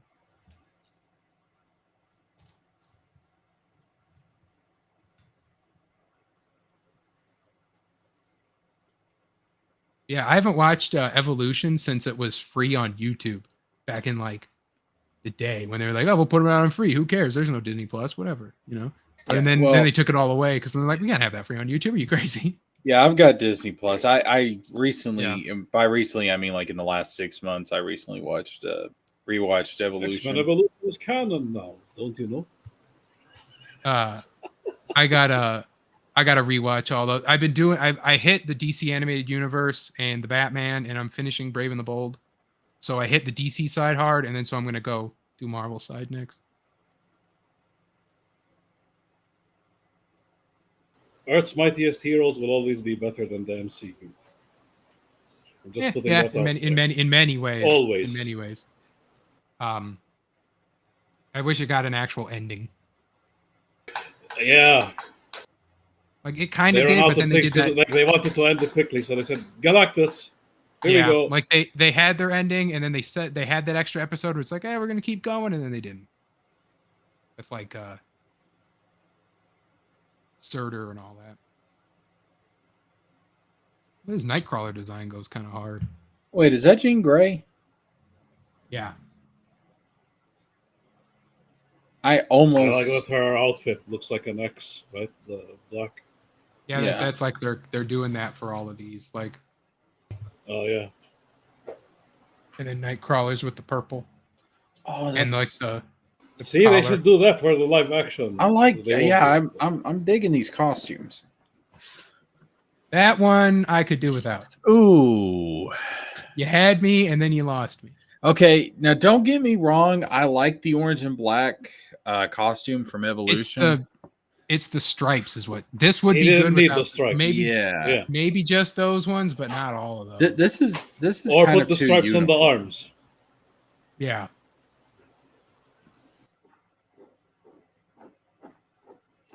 I mean, to be honest with you, I kind of because of the era I grew up when, I kind of almost associate Wolverine more with the orange and black, but I'm more of a yellow and blue. yeah, But I do like the Evolution suit is still good. Yeah. Oh, Like, this is Doctor Strange goes hard. This is him when he was 7. He drew that Submariner there. Which, TJ, have you seen the Tony sketch? Is it better or worse than 7-year-old Alex Ross?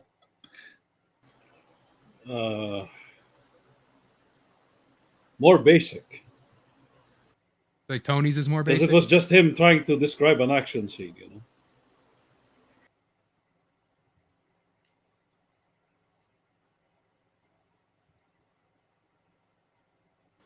Oh, look at Ben Grimm. The first family of comics.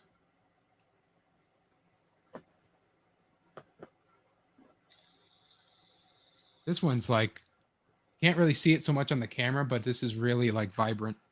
Like it's a lot of like yellows and pinks and. I don't know why. I like the first text of Fantastic Four is the best. Oh, the cartoonish looking one. This. Well, I like that piece of artwork. I think this was, if this was new enough. I know he did a cover for a Fantastic Four story recently that actually like continued an old plot or something like that.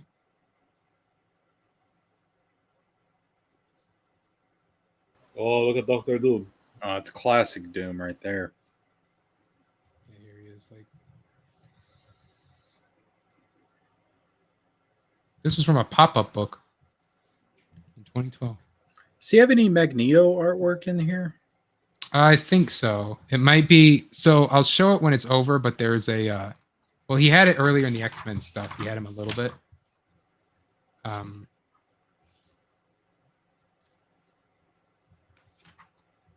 Because they were like fighting him. Yeah, so he's got him a little bit here. Oh, okay. Magneto's my favorite comic book villain. I think there's at the end. I'll show you. There's stuff you can do with like the back with the sleeve or whatever you call it.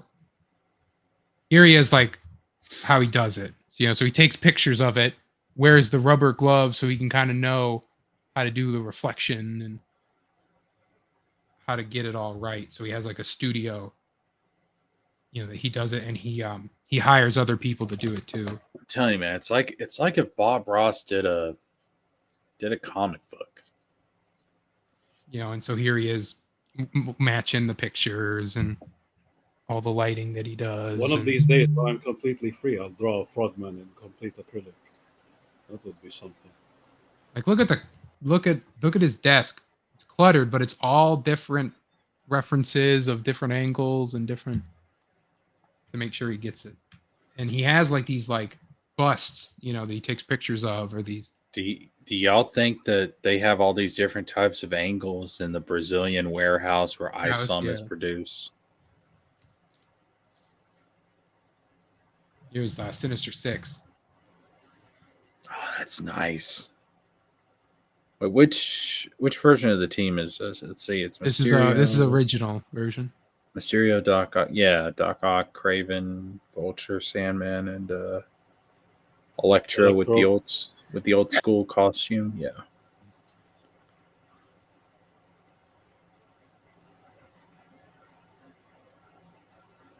This is a fold out. Oh, okay, yeah. Submariner fighting Iron Man.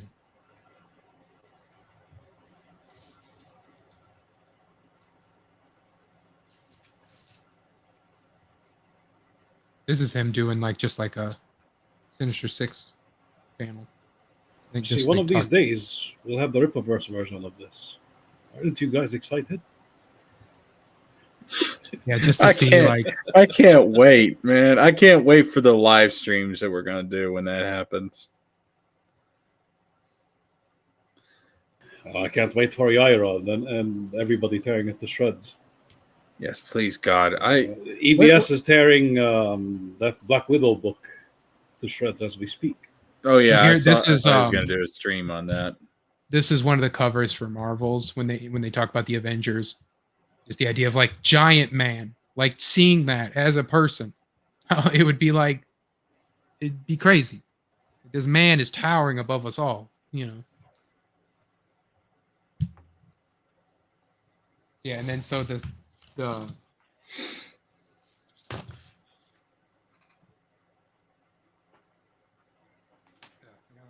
reset.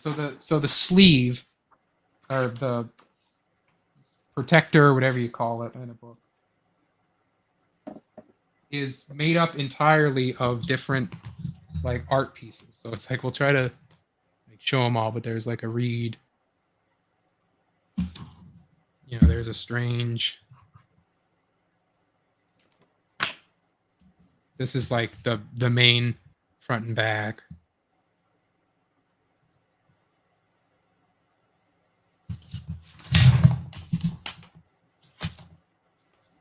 It's just this long, unfurled thing. I think there's a Magneto in here.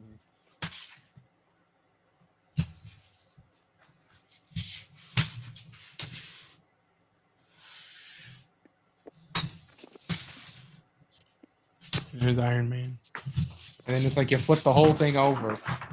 And then you have even more. There's Storm.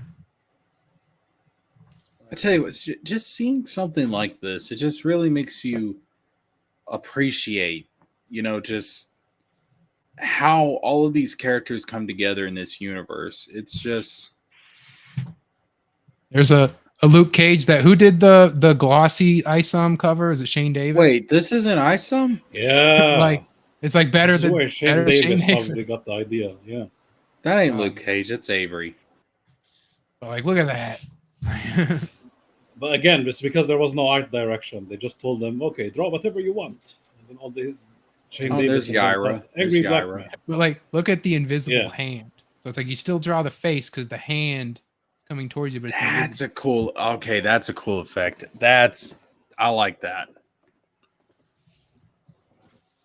Yeah, I don't have the DC one of all the DC art. And then he has one of all of Pulp Heroes that he did. So it's the Shadow and... Oh, Summer Swan. I was saying that I'm going to draw a Frogman in acrylic one of these days. Right after I'm done with this comic book. We're gonna see TJ get on there like Bob Ross, be like, "Now there's no mistakes; they're just happy little accidents." There are no mistakes. There are only happy accidents. Put a little tree there. Maybe it's got a little friend over here. It's your world. You do whatever you want. Oh no! Somehow Bob Ross got the link.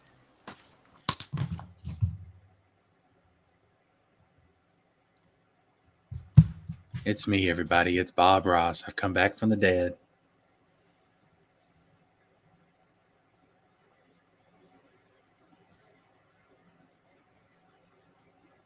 No, I told my brother's wife. I told her, I said, because I was watching one of the Bob Ross streams they have on YouTube. I said, because you didn't have Bob Ross growing up, your childhood is always going to be less because of that. I never watched Bob Ross growing up, to be honest. Bob Ross is amazing. The Elder Scrolls official cookbook. Wow. You know what? I'm surprised Square Enix hasn't done like a Final Fantasy cookbook or something. They should. They really should. They legit have like real life recipes in there. Pretty sure they have one, Jesker. Pretty sure they have a Final Fantasy cookbook. Is it only available in Japan? I don't Blizzard think so. has one, I bet. No, okay. I don't. I would have it if I loved Final Fantasy, but I don't. Like, I never played them. But I only have like the ones for like I'm like, oh, I'm into this, you know. So I get it. So I have the Elder Scrolls and Fallout.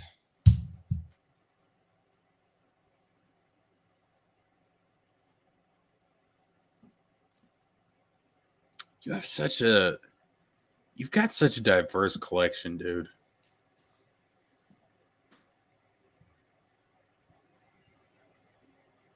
Well, many people were busy spending money on dates that would sleep with them so they could have sex. I did not. I was collecting random things that I got at like fair prices. There's nothing that I have that was like egregiously expensive. I'm not like renowned where I buy like statues and I have all this, you know. I don't do that. I have like a statue of Edward Kenway from, you know, Assassin's Creed 4 because I got like the collector's edition, but I got it like years after, so it was like way cheaper. Sturgis and all of them, the FNT, they're all like the nerd crew from Red Letter Media. Don't get me wrong. That's what they remind me of. If I had like infinite money, I'd be buying. I'd have, you know, all that stuff. But Oh yeah, war. I wouldn't bother myself. Yeah, if I ever hit the jackpot in the lottery or something, yeah, like I'd have a whole big ass room just dedicated to collectibles. Or maybe I'd be like H.R. Giger. Like his whole house is full of his sculptures. That's what I would do. That's the book I've been waiting on right there. Daggum. Yeah, they have a version of this that's white and it looks like a pizza box, but I didn't get it. Yeah, this one is just like, it's literally just pizzas. It's like all the way to like make your own crust, make your own sauce. You know, like just normal stuff. They have like vegetarian stuff. They have breakfast pizza. They have dessert pizza. They have all this stuff. I had pizza for dinner today.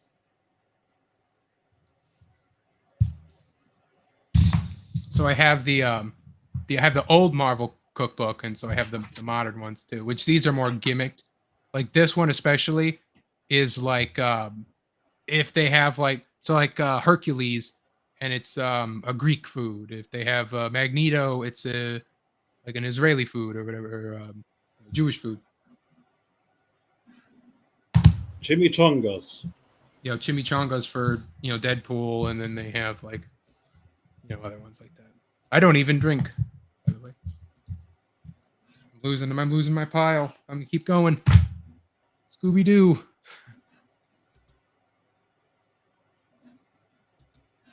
I see you are a connoisseur, sir. Like, so I don't even know how it started. It was literally just like, I don't know if I bought the old Marvel one first or if it was just seeing the Fallout ones. the Fallout one, and then just being like, yeah, I want that. But then it just became like, yeah, I'll get that one, get that one. Like there's still other ones. Like there's the Marvel one that's the theme park food from Disneyland. There's the Disney one. There's the Harry Potter one, which I'm not really into Harry Potter, but I like the movies enough. And they're kind of cheap enough, but I'm never like, I'm always just like, I don't know. I know, like these are just I get them just randomly. Like I'm like, I can get something like that. But otherwise, I'm like very like I hold off like, There's ones that I don't play like Warcraft. I have no connection to that. I'm pretty sure there's a Final Fantasy. I know there's a Halo. Halo. Trying to think of the other ones they have. I think there might be maybe like a random Tomb Raider one or something. See, I would say Kingdom Hearts needs to do something like that, but there's really not a ton of food in Kingdom Hearts besides like the Palpoo, the sea salt ice cream, which sea salt. Hold on, Jesker. Hold on. Kingdom Hearts 3 has a whole mini game. This looks like a good place to find some ingredients. So, it's there. Yeah, but that's like food you can make in other places. That's not like Kingdom that's Hearts the thing. Like a lot of these cookbooks I have are gimmick ones where they have food from the universe. The other ones are just food in general. Like the Avatar one is a lot of like Chinese or Japanese or Korean food or whatever. But some of them are gimmicked where it's like, here's like the onion banana juice from the show or the lemon tart from or the egg tart from Great Divide or so on and so forth. Well, see, the only food I could think of that's like really Kingdom Hearts specific would be like the Palpoo fruit. But what are we going to do? Genetically engineer a Palpoo fruit? I don't know about that. But there's also sea salt ice cream, which is an actual thing over at Tokyo Disney World that actually exists. All right, I've gotten my tub of stuff out, so let's see what other stuff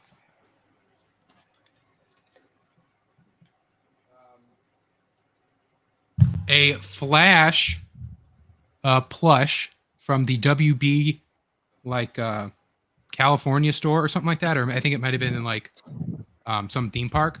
But checking the date, Jesker, this is not from Justice League. This is the Flash that was in Superman the Animated Series. Oh, now isn't there like a debate over which Flash that actually is? Yeah, because the voice actor is different. Yeah. Hold on one second. Not only do I have one.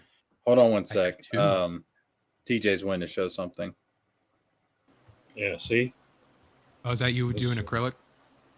Yep. Hey, Swan, look at that.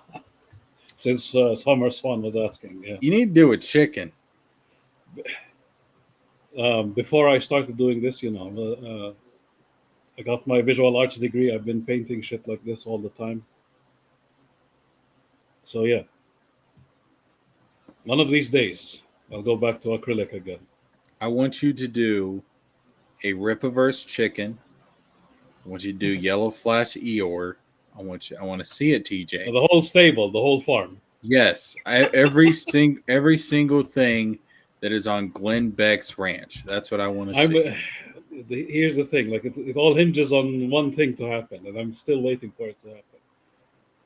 EVS has to play that Yellow Flash clip, the one Wizard made. Yeah, we got to get it over. We got to get it. Then the whole stable, the whole farm will be complete. They have pigs, chickens, donkeys.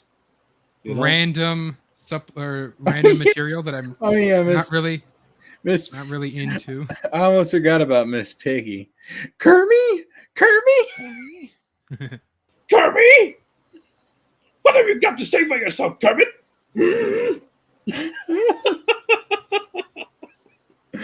So I have a lot of just like kids books. And so this is a classic book right there. That's right. So it's like a, Meet the Ranger type book. Oh, but by the way, people always want to say, "Oh, the casting of the Rangers is a bit racist." They legitimately did not realize at the time what they were doing. They didn't know. Yeah, they just assigned everybody, to a random color and then went with it. In There's fact, the goat. they even explained like after they did that, they were like, it was like season 1 was almost done. They were almost in season 2, and that's when they became aware of it. And they were like, "Oh shit!" Yeah, they didn't know what they created now. That merch, them toy sales, is some of the greatest toy sales of all time. Oh, dude, they made bank off of Power Rangers because it was so easy to produce with the Super Sentai footage that, yeah, I mean, that show cost hardly nothing to create, and then the toy sales and the merchandise. I mean, my God. Yeah, yeah. Like, now we can get into the really weeby stuff. Yeah, Oh puzzle. shit! Yummy, that's my Yugi. pharaoh right there. I only whipped my servants 3 times a day, Yugi. I was a very merciful king. Coloring book. This is actually a recent thing I just found. Did you watch the abridged version though? Yes, there was one abridged version of the Yu-Gi-Oh movie or whatever it was. That was hilarious. Yeah. There was one part where they were doing the Tenacious D song. That was fire. Novelization of X-Men 3: The Last Stand, written by Chris Claremont. Would you look at that? I haven't read it yet. I just bought it a few weeks ago. Yeah. I found it at a resale shop, and I'm like, oh, my brain is tuned to like find superhero things. So if you ever put me in like any resale shop, I'll be able to pluck out like DVD racks. I can pluck the superhero one right out of it in like a second.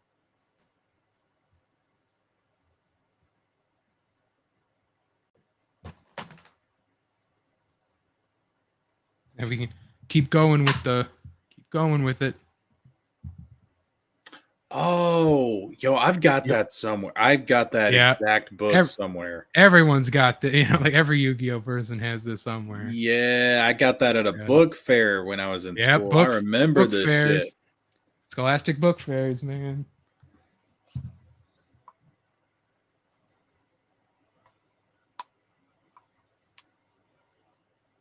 Another thing. Summer Swan appreciates your love for swans, TJ Laser. Another thing I found. I think this was from the same garage sale as I found that Superman thing. Separation anxiety. In its original, it's the game. Spider-Man Venom Separation Anxiety. In its original box, it was unopened. I can't play it because I don't have a disk drive, and it's easier to emulate it anyway. But, yeah. This is the one that you can play as Captain America, I think, in this one. Maybe. Yeah, he's over there. Which one was the?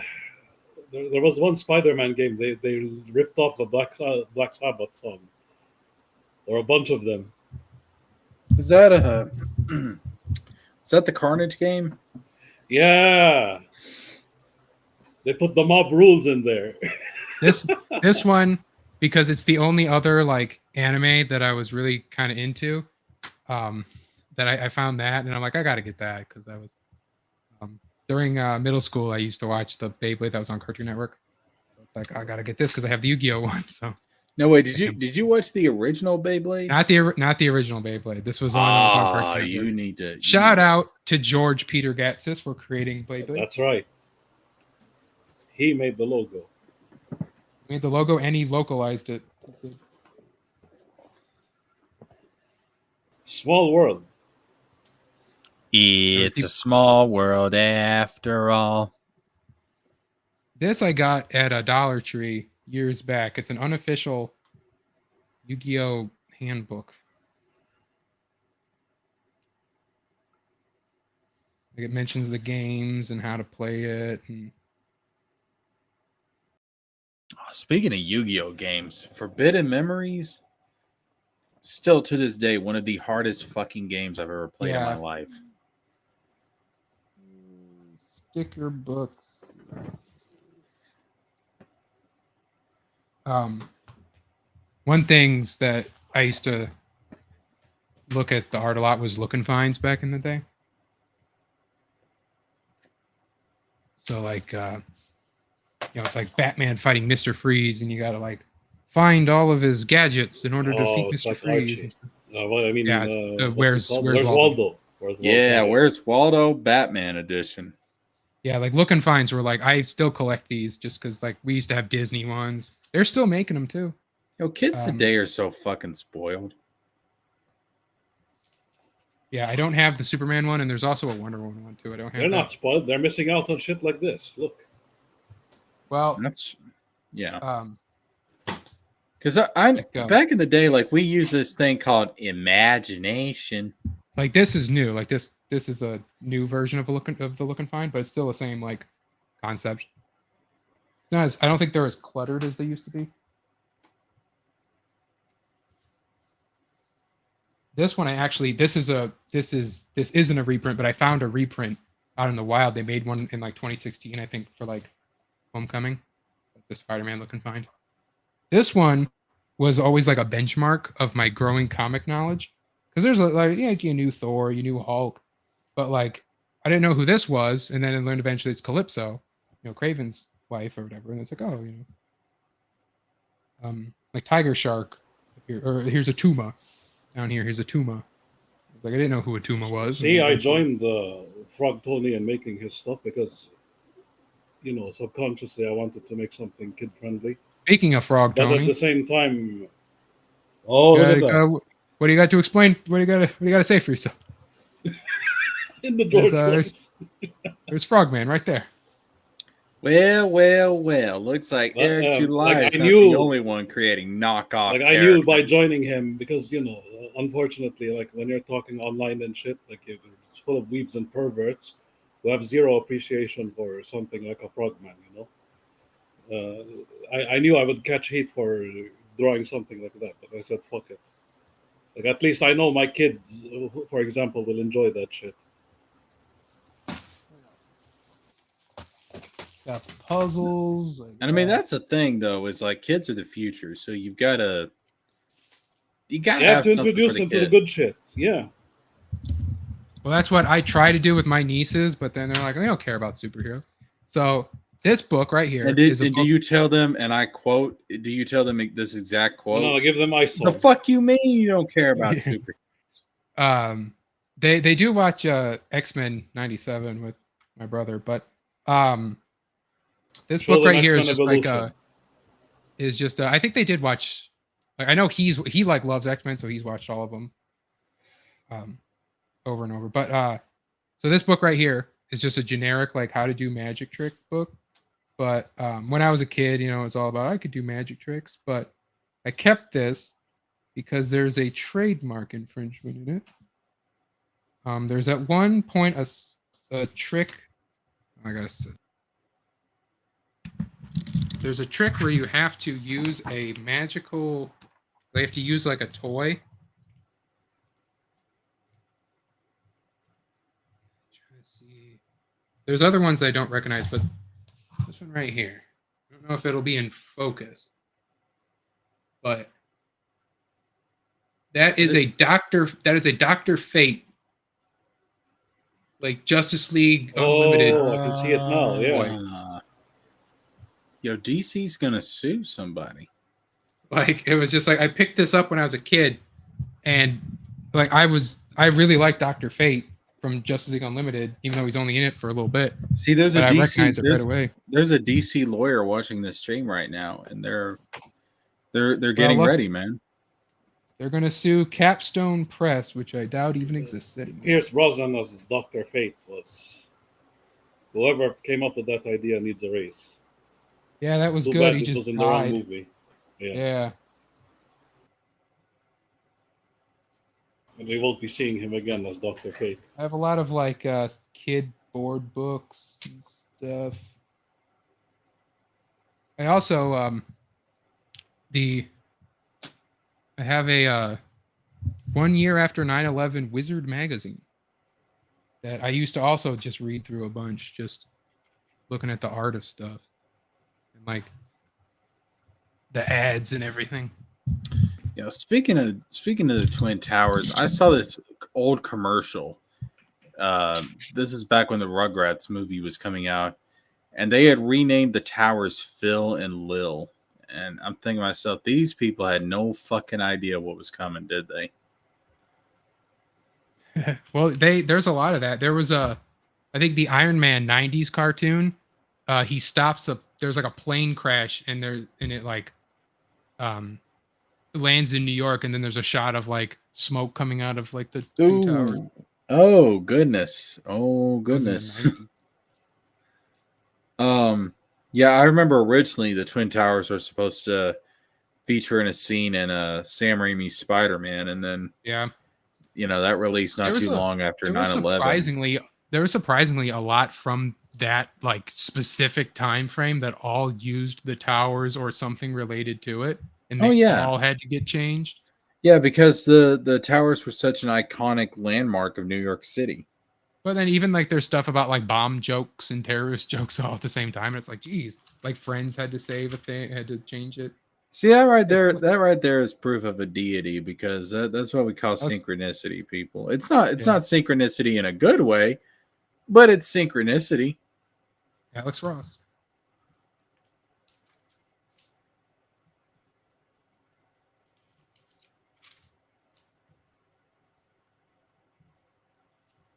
This gives you the excerpt of this JSA versus Justice League thing.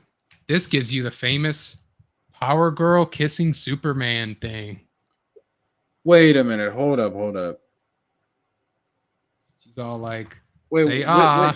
And then what like, continuity what do you think this is the continuity where Power Girl is. Well, so if she's supposed to be the cousin from the alternate universe, but they at some point changed that to where she was an Atlantean. I was watching a video about that. She was an Atlantean, and they never. Was she still his cousin at this point? So, I think they changed it. Otherwise, I think that was really retcon. Weird. But, I watched a video about this too. This is actually lust. So the concept of this book is that the 7 enemies of man all possess different members of the League. So like Batman gets possessed by like pride or something, and then they all go crazy. It's a whole thing. But yeah, so it's Power Girl's possessed by lust, and so she licks Superman's lips, or she doesn't really kiss him. But, still not as bad as the Quicksilver Scarlet Witch thing in the Ultimate Comics. Or Wolverine was watching them. Yeah, see, they're here. They're like they're all possessed by the enemies. The sins, basically. Yo, I remember we were talking about. Stuff. I remember we were talking about the Quicksilver Scarlet Witch relationship in the Ultimate Universe, and on that stream, Extra Hero just could not believe that actually happened. Yep. This one, the page is ripped out, but I don't know what it was for. The Ultimate Universe just got fucking weird towards the end. Hey, Fables. Did it get weird, or was it always weird from the beginning? I say it was always weird. No, Ultimate Spider-Man was good for a long time. No, I'm talking about the Ultimates. Forget all the other. You mean the Ultimate Avengers? I thought you meant like the Ultimate Universe in general. No, obviously they have hits and misses every now and then, right? But I'm talking about the Ultimate Avengers themselves. They were weird. Hello, Goku versus Superman. Okay. So this is them breaking down like Western character versus Eastern characters. Well, the Ultimates. Okay, I think the Ultimates was Marvel trying to be different, but the boys. They went too far. It's like far. the Avengers, and they were the 7. It was just like they took it too far. It was like, like this doesn't. Obviously it's the Ultimate Universe. There needs to be some differences, but they went way too far with it. Do you want me to read what they believe would happen in a Goku versus Superman fight? Okay, I want you to give context though. What year was this when this came out? 2002. Okay. Yeah. That way we know which version of let's hear Goku that we're dealing Okay. with. The wizard Babidi manipulates Babidi? Goku. Babidi. Manipulates Babidi, Goku into thinking an 8th Dragon Ball exists on a parallel Earth protected by an invincible Kryptonian. The Super Saiyan crosses over dimensions and finds the Man of Steel inspecting a LexCorp satellite. Goku introduces himself by throttling Superman into the nearby moon. Shaking it off, Supes dodges the next couple of lunges, but his mysterious foe's martial arts prowess and teleportation ability allows him to land more blows. The Man of Steel proves to be able to absorb more punishment than the orange-clad bruiser, and surprises Goku with a couple of blasts of heat vision. Wanting to end the struggle, Goku rapidly teleports, landing a dozen blows to Supes in the span of a second. Not falling for the same trick, Superman's supervision detects a particle flux when Goku teleports, allowing him to anticipate where his foe will appear. As the Z Warrior winks out and reappears, Superman unleashes a haymaker, pounding Goku deep into the moon's surface. The Man of Steel demands an explanation of this assault, but Goku amps up to Super Saiyan mode and fires off a Kamehameha blast that fries Supes like a fish stick. Pressing his attack, a furious Goku unleashes a planet-destroying punch that hits a stunned Superman square in the S shield, knocking him clear off the moon and back towards Earth. Realizing the fall might kill the Kryptonian, Goku teleports and catches Superman before he goes splat. It is then Goku's senses there is no such Dragon Balls on this Earth. Apologizing for his dishonor, Goku humbly begs for forgiveness before heading back to his own dimension to take care of the lying Babidi. Puzzled at what just happened, a woozy Superman collapses unconscious, awaiting medical treatment. That's really fucking dumb.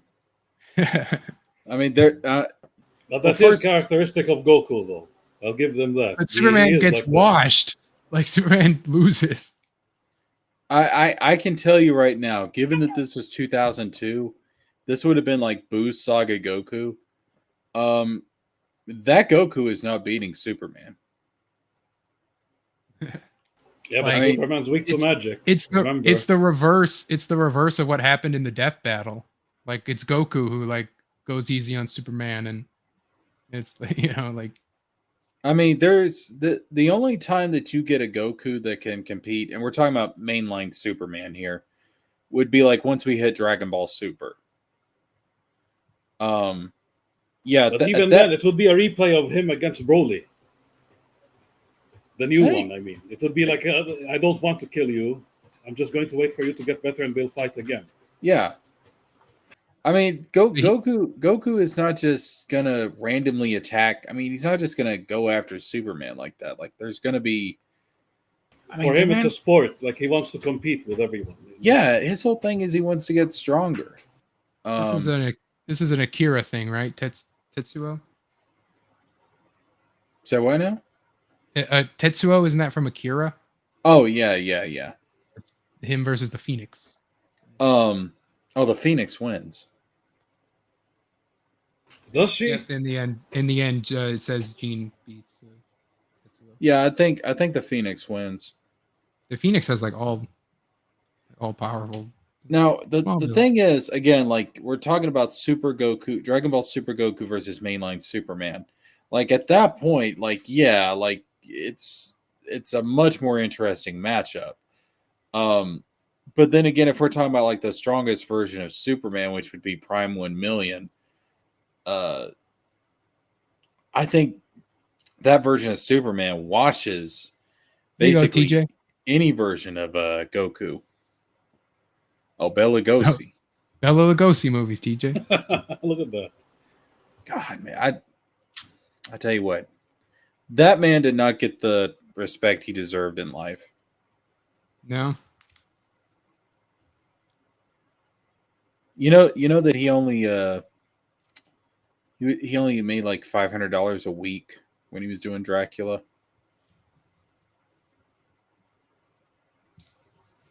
Yeah, I mean, I could believe it. Here they're here. I forgot this was in here. Oh, look at that. This was 2002. Kingdom Hearts. So Yeah, 10 bringing reasons. it full circle. 10 reasons to pick up Kingdom Hearts. Not sure if you're gonna get Squaresoft. Yeah, it's Squaresoft back then. Kingdom Hearts, PS2, fall.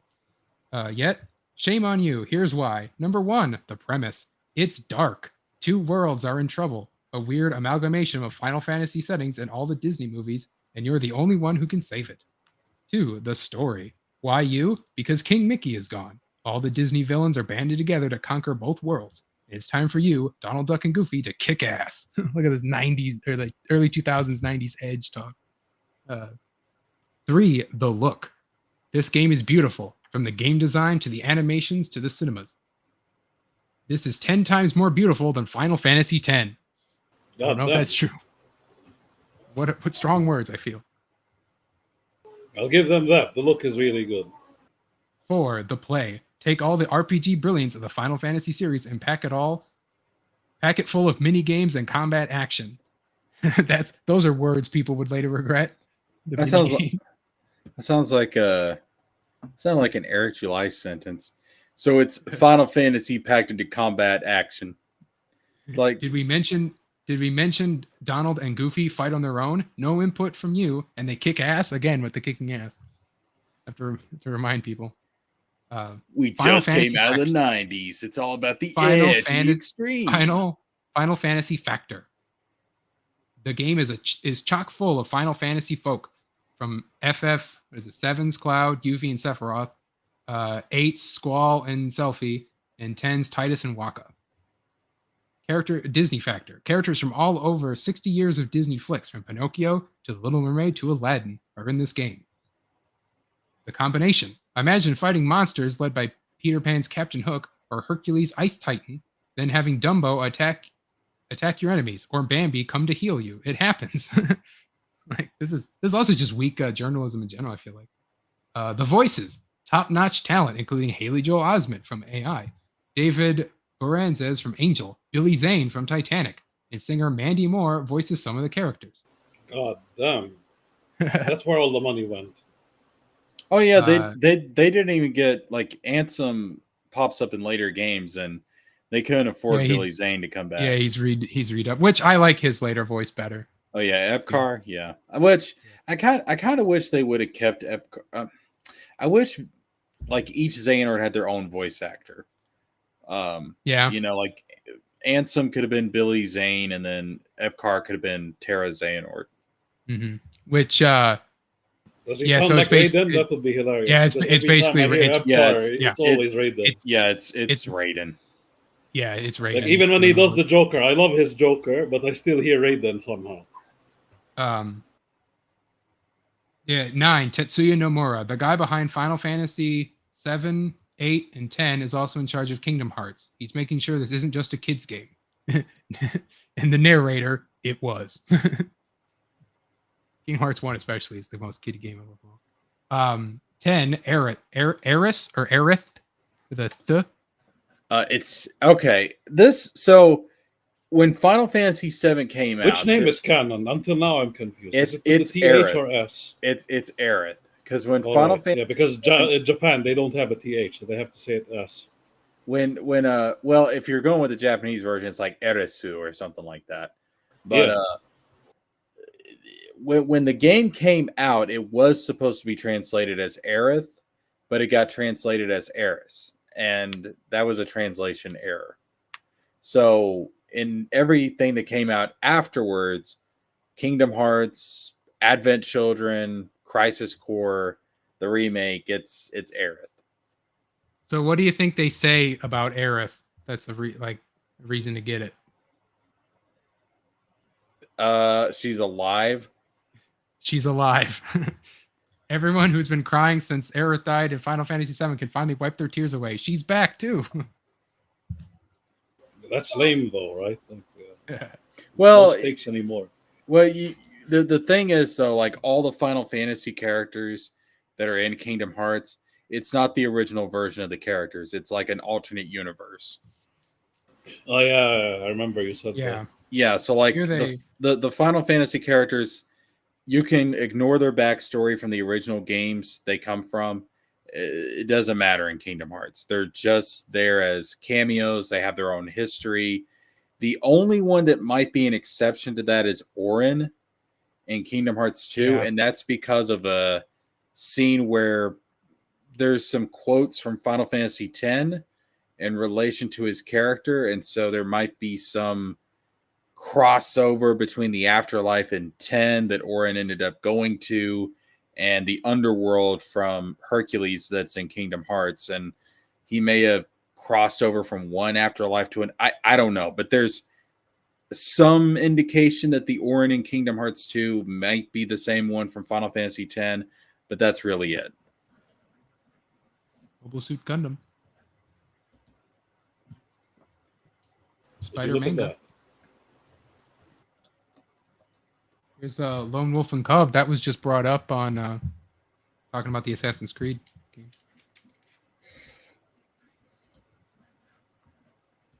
Yeah, I'm gonna let TJ listen to Epcar voicing Terra Xehanort, because you can tell there's some Raiden in there. Raiden. Yeah.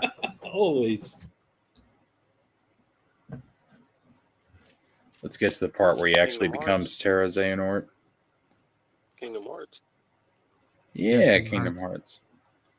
All right, yeah, this is the part where he becomes Terra Xehanort.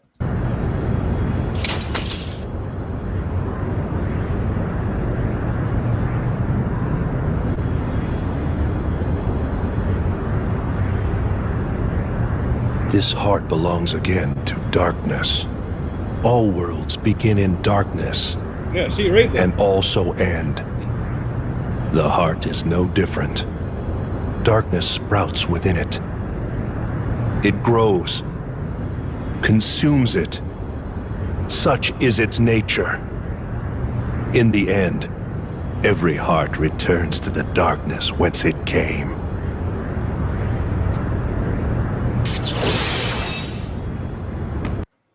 Liu Kang, you've been taken over by the darkness. I need to consult with the Elder Gods. You must die in order for Shao Kahn to die. He must win. He must win. Elder gods, the Heartless are attacking Earthrealm. I have tried to consult with the Elder Gods. There's the... And just like in every single Mortal Kombat game ever, the Elder Gods are fucking useless. Except in 9, though, where he does consult the Elder Gods. Well, yeah, they actually do shit. They just didn't tell him the thing. But yeah, the Thing game, that's actually a sequel to the movie. Oh, I remember the thing. Yeah.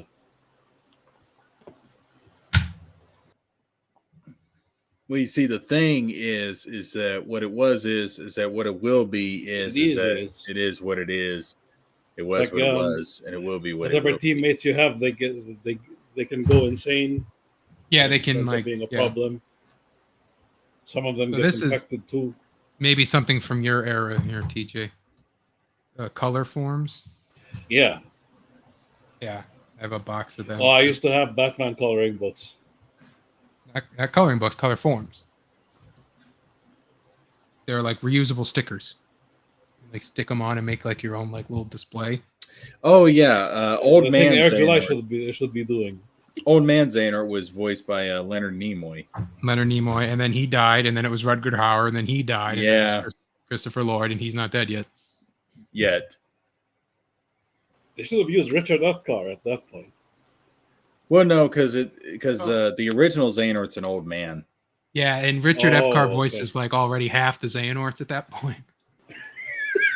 Yeah, because like Richard Epcar voices everybody, sure. yeah, the original Xehanort was It's an like old him in fucker. Mortal Kombat. Like they made him voice Raiden and the Joker. Mortal Yeah, Kombat this- 11. Yeah, this right here was the original Xehanort.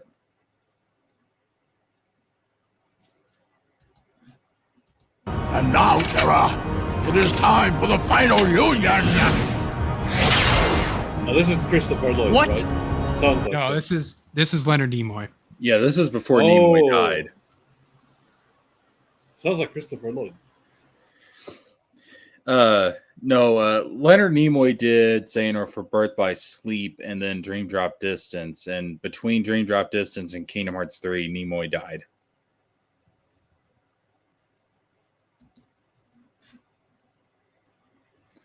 But yeah, like the whole premise is that like Xehanort releases his heart and then he possesses Terra's body. Terra's the dude with the brown hair, and ends up becoming Richard Epcard's Xehanort. And then he splits into two guys, and then those two guys go do their own thing. And like the best way to sum up Kingdom Hearts is everyone is Xehanort, everybody else is Sora.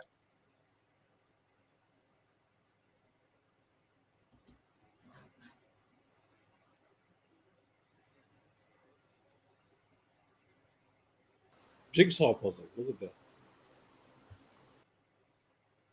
So yeah, this is a jigsaw puzzle. Still has all the pieces. This is 1976 puzzle.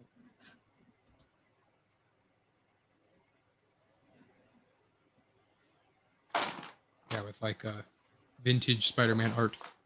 Does it have all the pieces with it? Yep, has all the pieces still. For even being, I think it's a 200 piece puzzle. Still had all the pieces.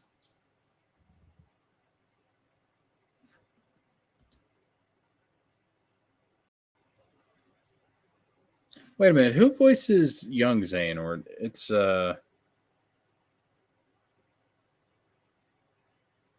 It's some like anime dubber guy. Benjamin Discus. That's it, isn't it?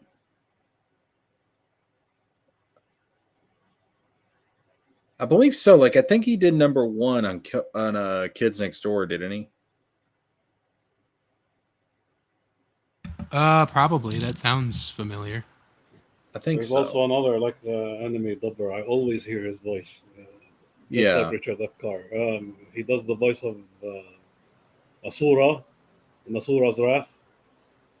Well, if There's it's also, if it's number one, he's Joestar. He's British Joestar. Oh yeah, that too. Yeah. Jonathan Joe? No, whichever one. The one that becomes an old guy. I think it was Jonathan. Yeah. Was it Gaara? Naruto? Forgot the name. The one who always carries this big. Yeah, Benjamin container full of Discus. sand. Yeah. That's who voices young Xehanort.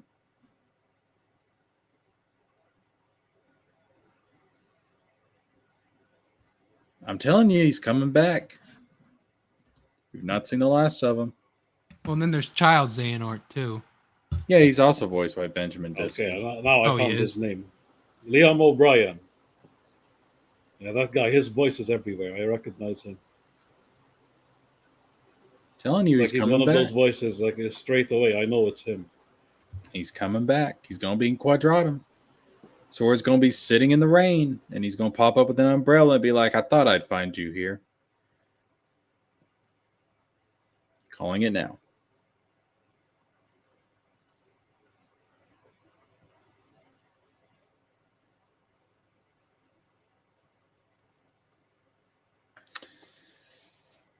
Alrighty. Well, folks, we've been going, what, over 3 hours? Yeah, over 3.5 hours. Fortunately, I've got work in the morning. Sadly, God bless America. I don't want to go to work, but it is what it is. It was. Damn it. I can't even say that now. Fuck you, Eric. You bastard. What it is and ain't it. Like business got so many factors. Every time I say it is what it is now, I think of that stupid bearded fuck, man, and he's ruining that phrase. It, just like Wizard, the Dark Nook song. That one is always stuck in my head now. Hey, stand on business. Business. Oh Lord, man, fuck you, Eric. Yeah, anyways, it's been real, guys. It's been fun. But this sleepy boy actually has to get to sleep. Absolutely. Wizard, you've got one hell of a collection. I mean, yeah, I got Jesus. That's not even all of it. That's just some of like the older cool stuff. That's not even the board games and everything. I mean that's wild. Okay, boxing historians just going dip. All right, I see you. But no, dude, like we got to get you back on here, and you got to show more of that stuff. Like that's wild. Like you've got some really interesting stuff. Yeah, I got stuff in boxes still. I got all sorts of stuff. Yeah, we'll have to go through some more of it sometime. I'm gonna try and stream again sometime this week. It just depends on how busy work gets. But hopefully I'll be able to stream this week.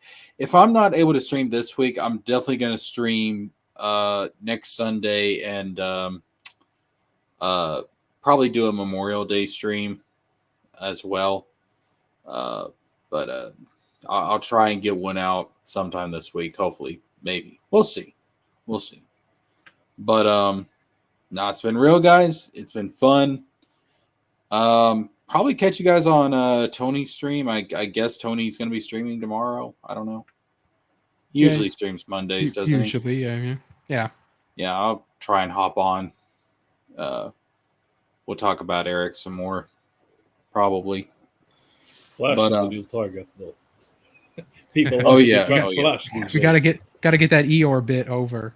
Yes. Dude, that Eeyore bit really took off. My God. The Eeyore thing is like that just it brings a smile to my face, man. It's just that's hilarious. The one I made of him. Did you see did you see Tony post the Eeyore Flash, the actual Eeyore Flash? Yeah, I sent it to Jesker. I made a better version of it. But yeah, him in the Hokage suit or whatever with the COVID mask on. I have clinical depression because no one wants to buy my book. My God, I don't even like Naruto. Imagine wanting to replace EVS with that. Like, come on, guys. Oh God, yeah, we haven't. Find somebody better.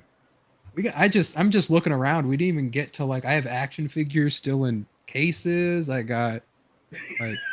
Stop buying action figures and buy my book. We're going to monetize a hater. I didn't even show you the avatar. Like, I have an avatar snow globe. Yeah, I gotta get. We gotta set up like streams talking about like specific series and stuff. Like we gotta do like I want to start doing things like tier list or like brackets and stuff like versus competition. Hell, I'd love to do like theory streams, just like debate streams and stuff.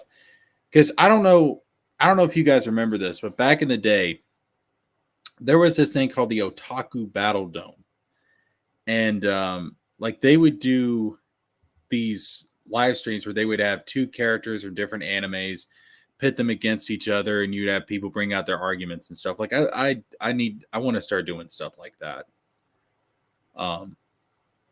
Because as much fun as I have, detracting on Eric, and don't get me wrong, it is absolutely hilarious.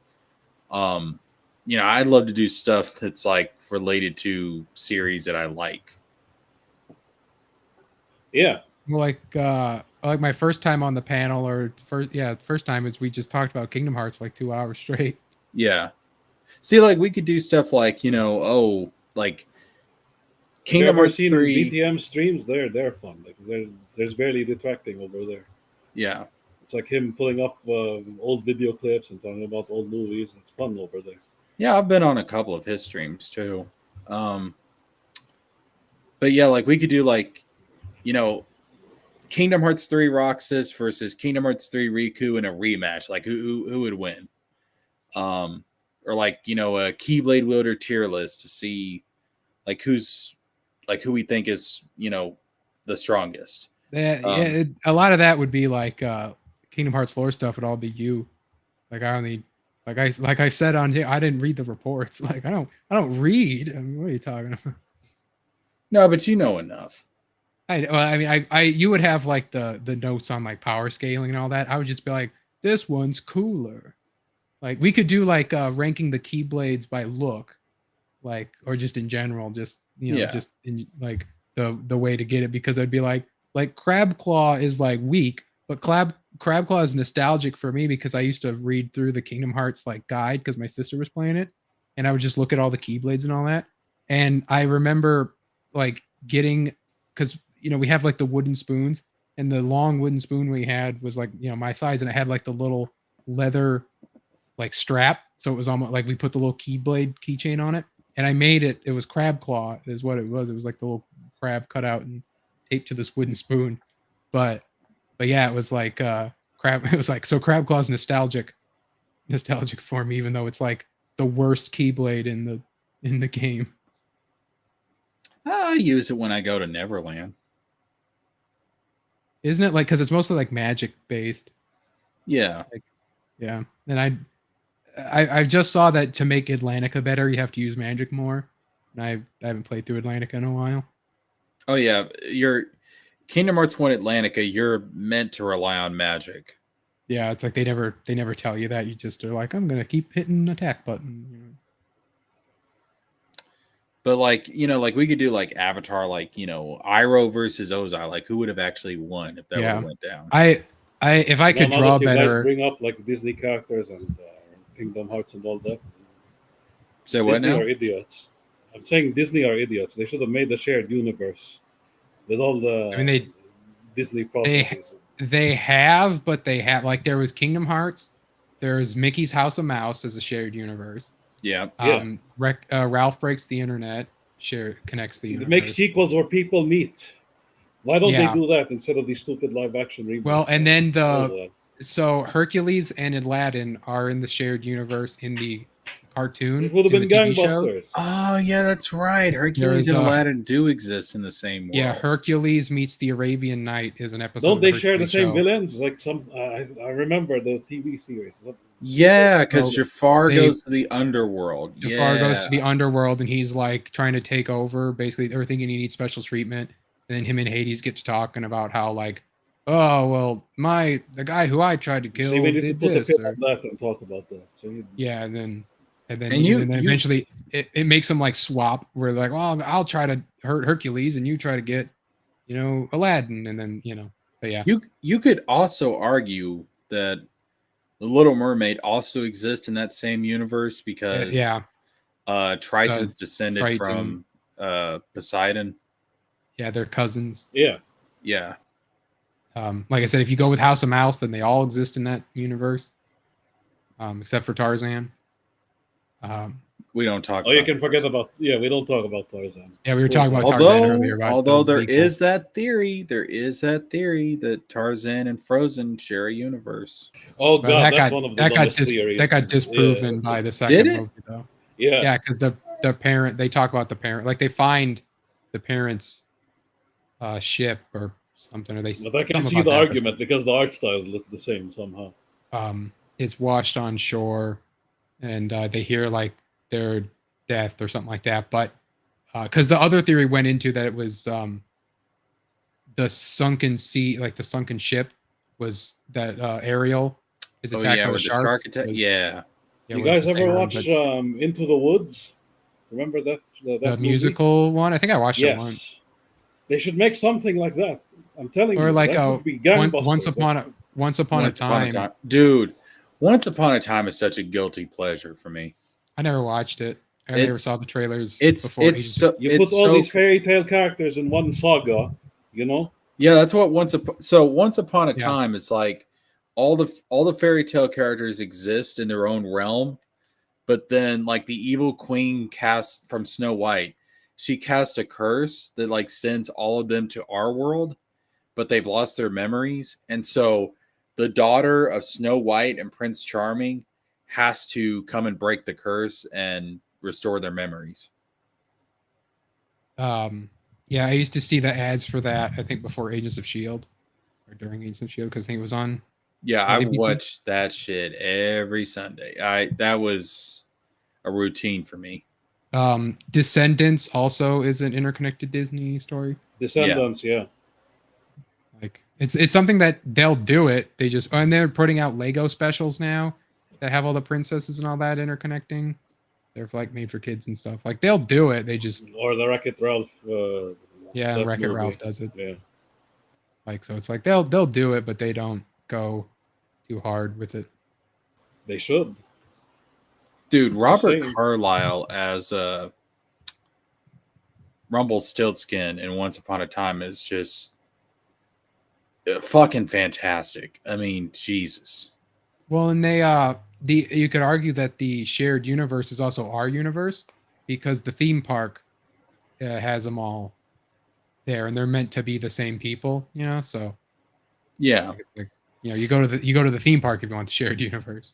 Well, it's also implied that same idea in Once Upon a Time because there's a role called the author, and it's passed down to different creative people to where they're supposed to record the stories of all these fairy tale characters.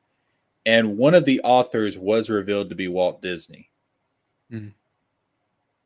So the idea is that he created all these movies based on events that were happening in the fairy tale realm.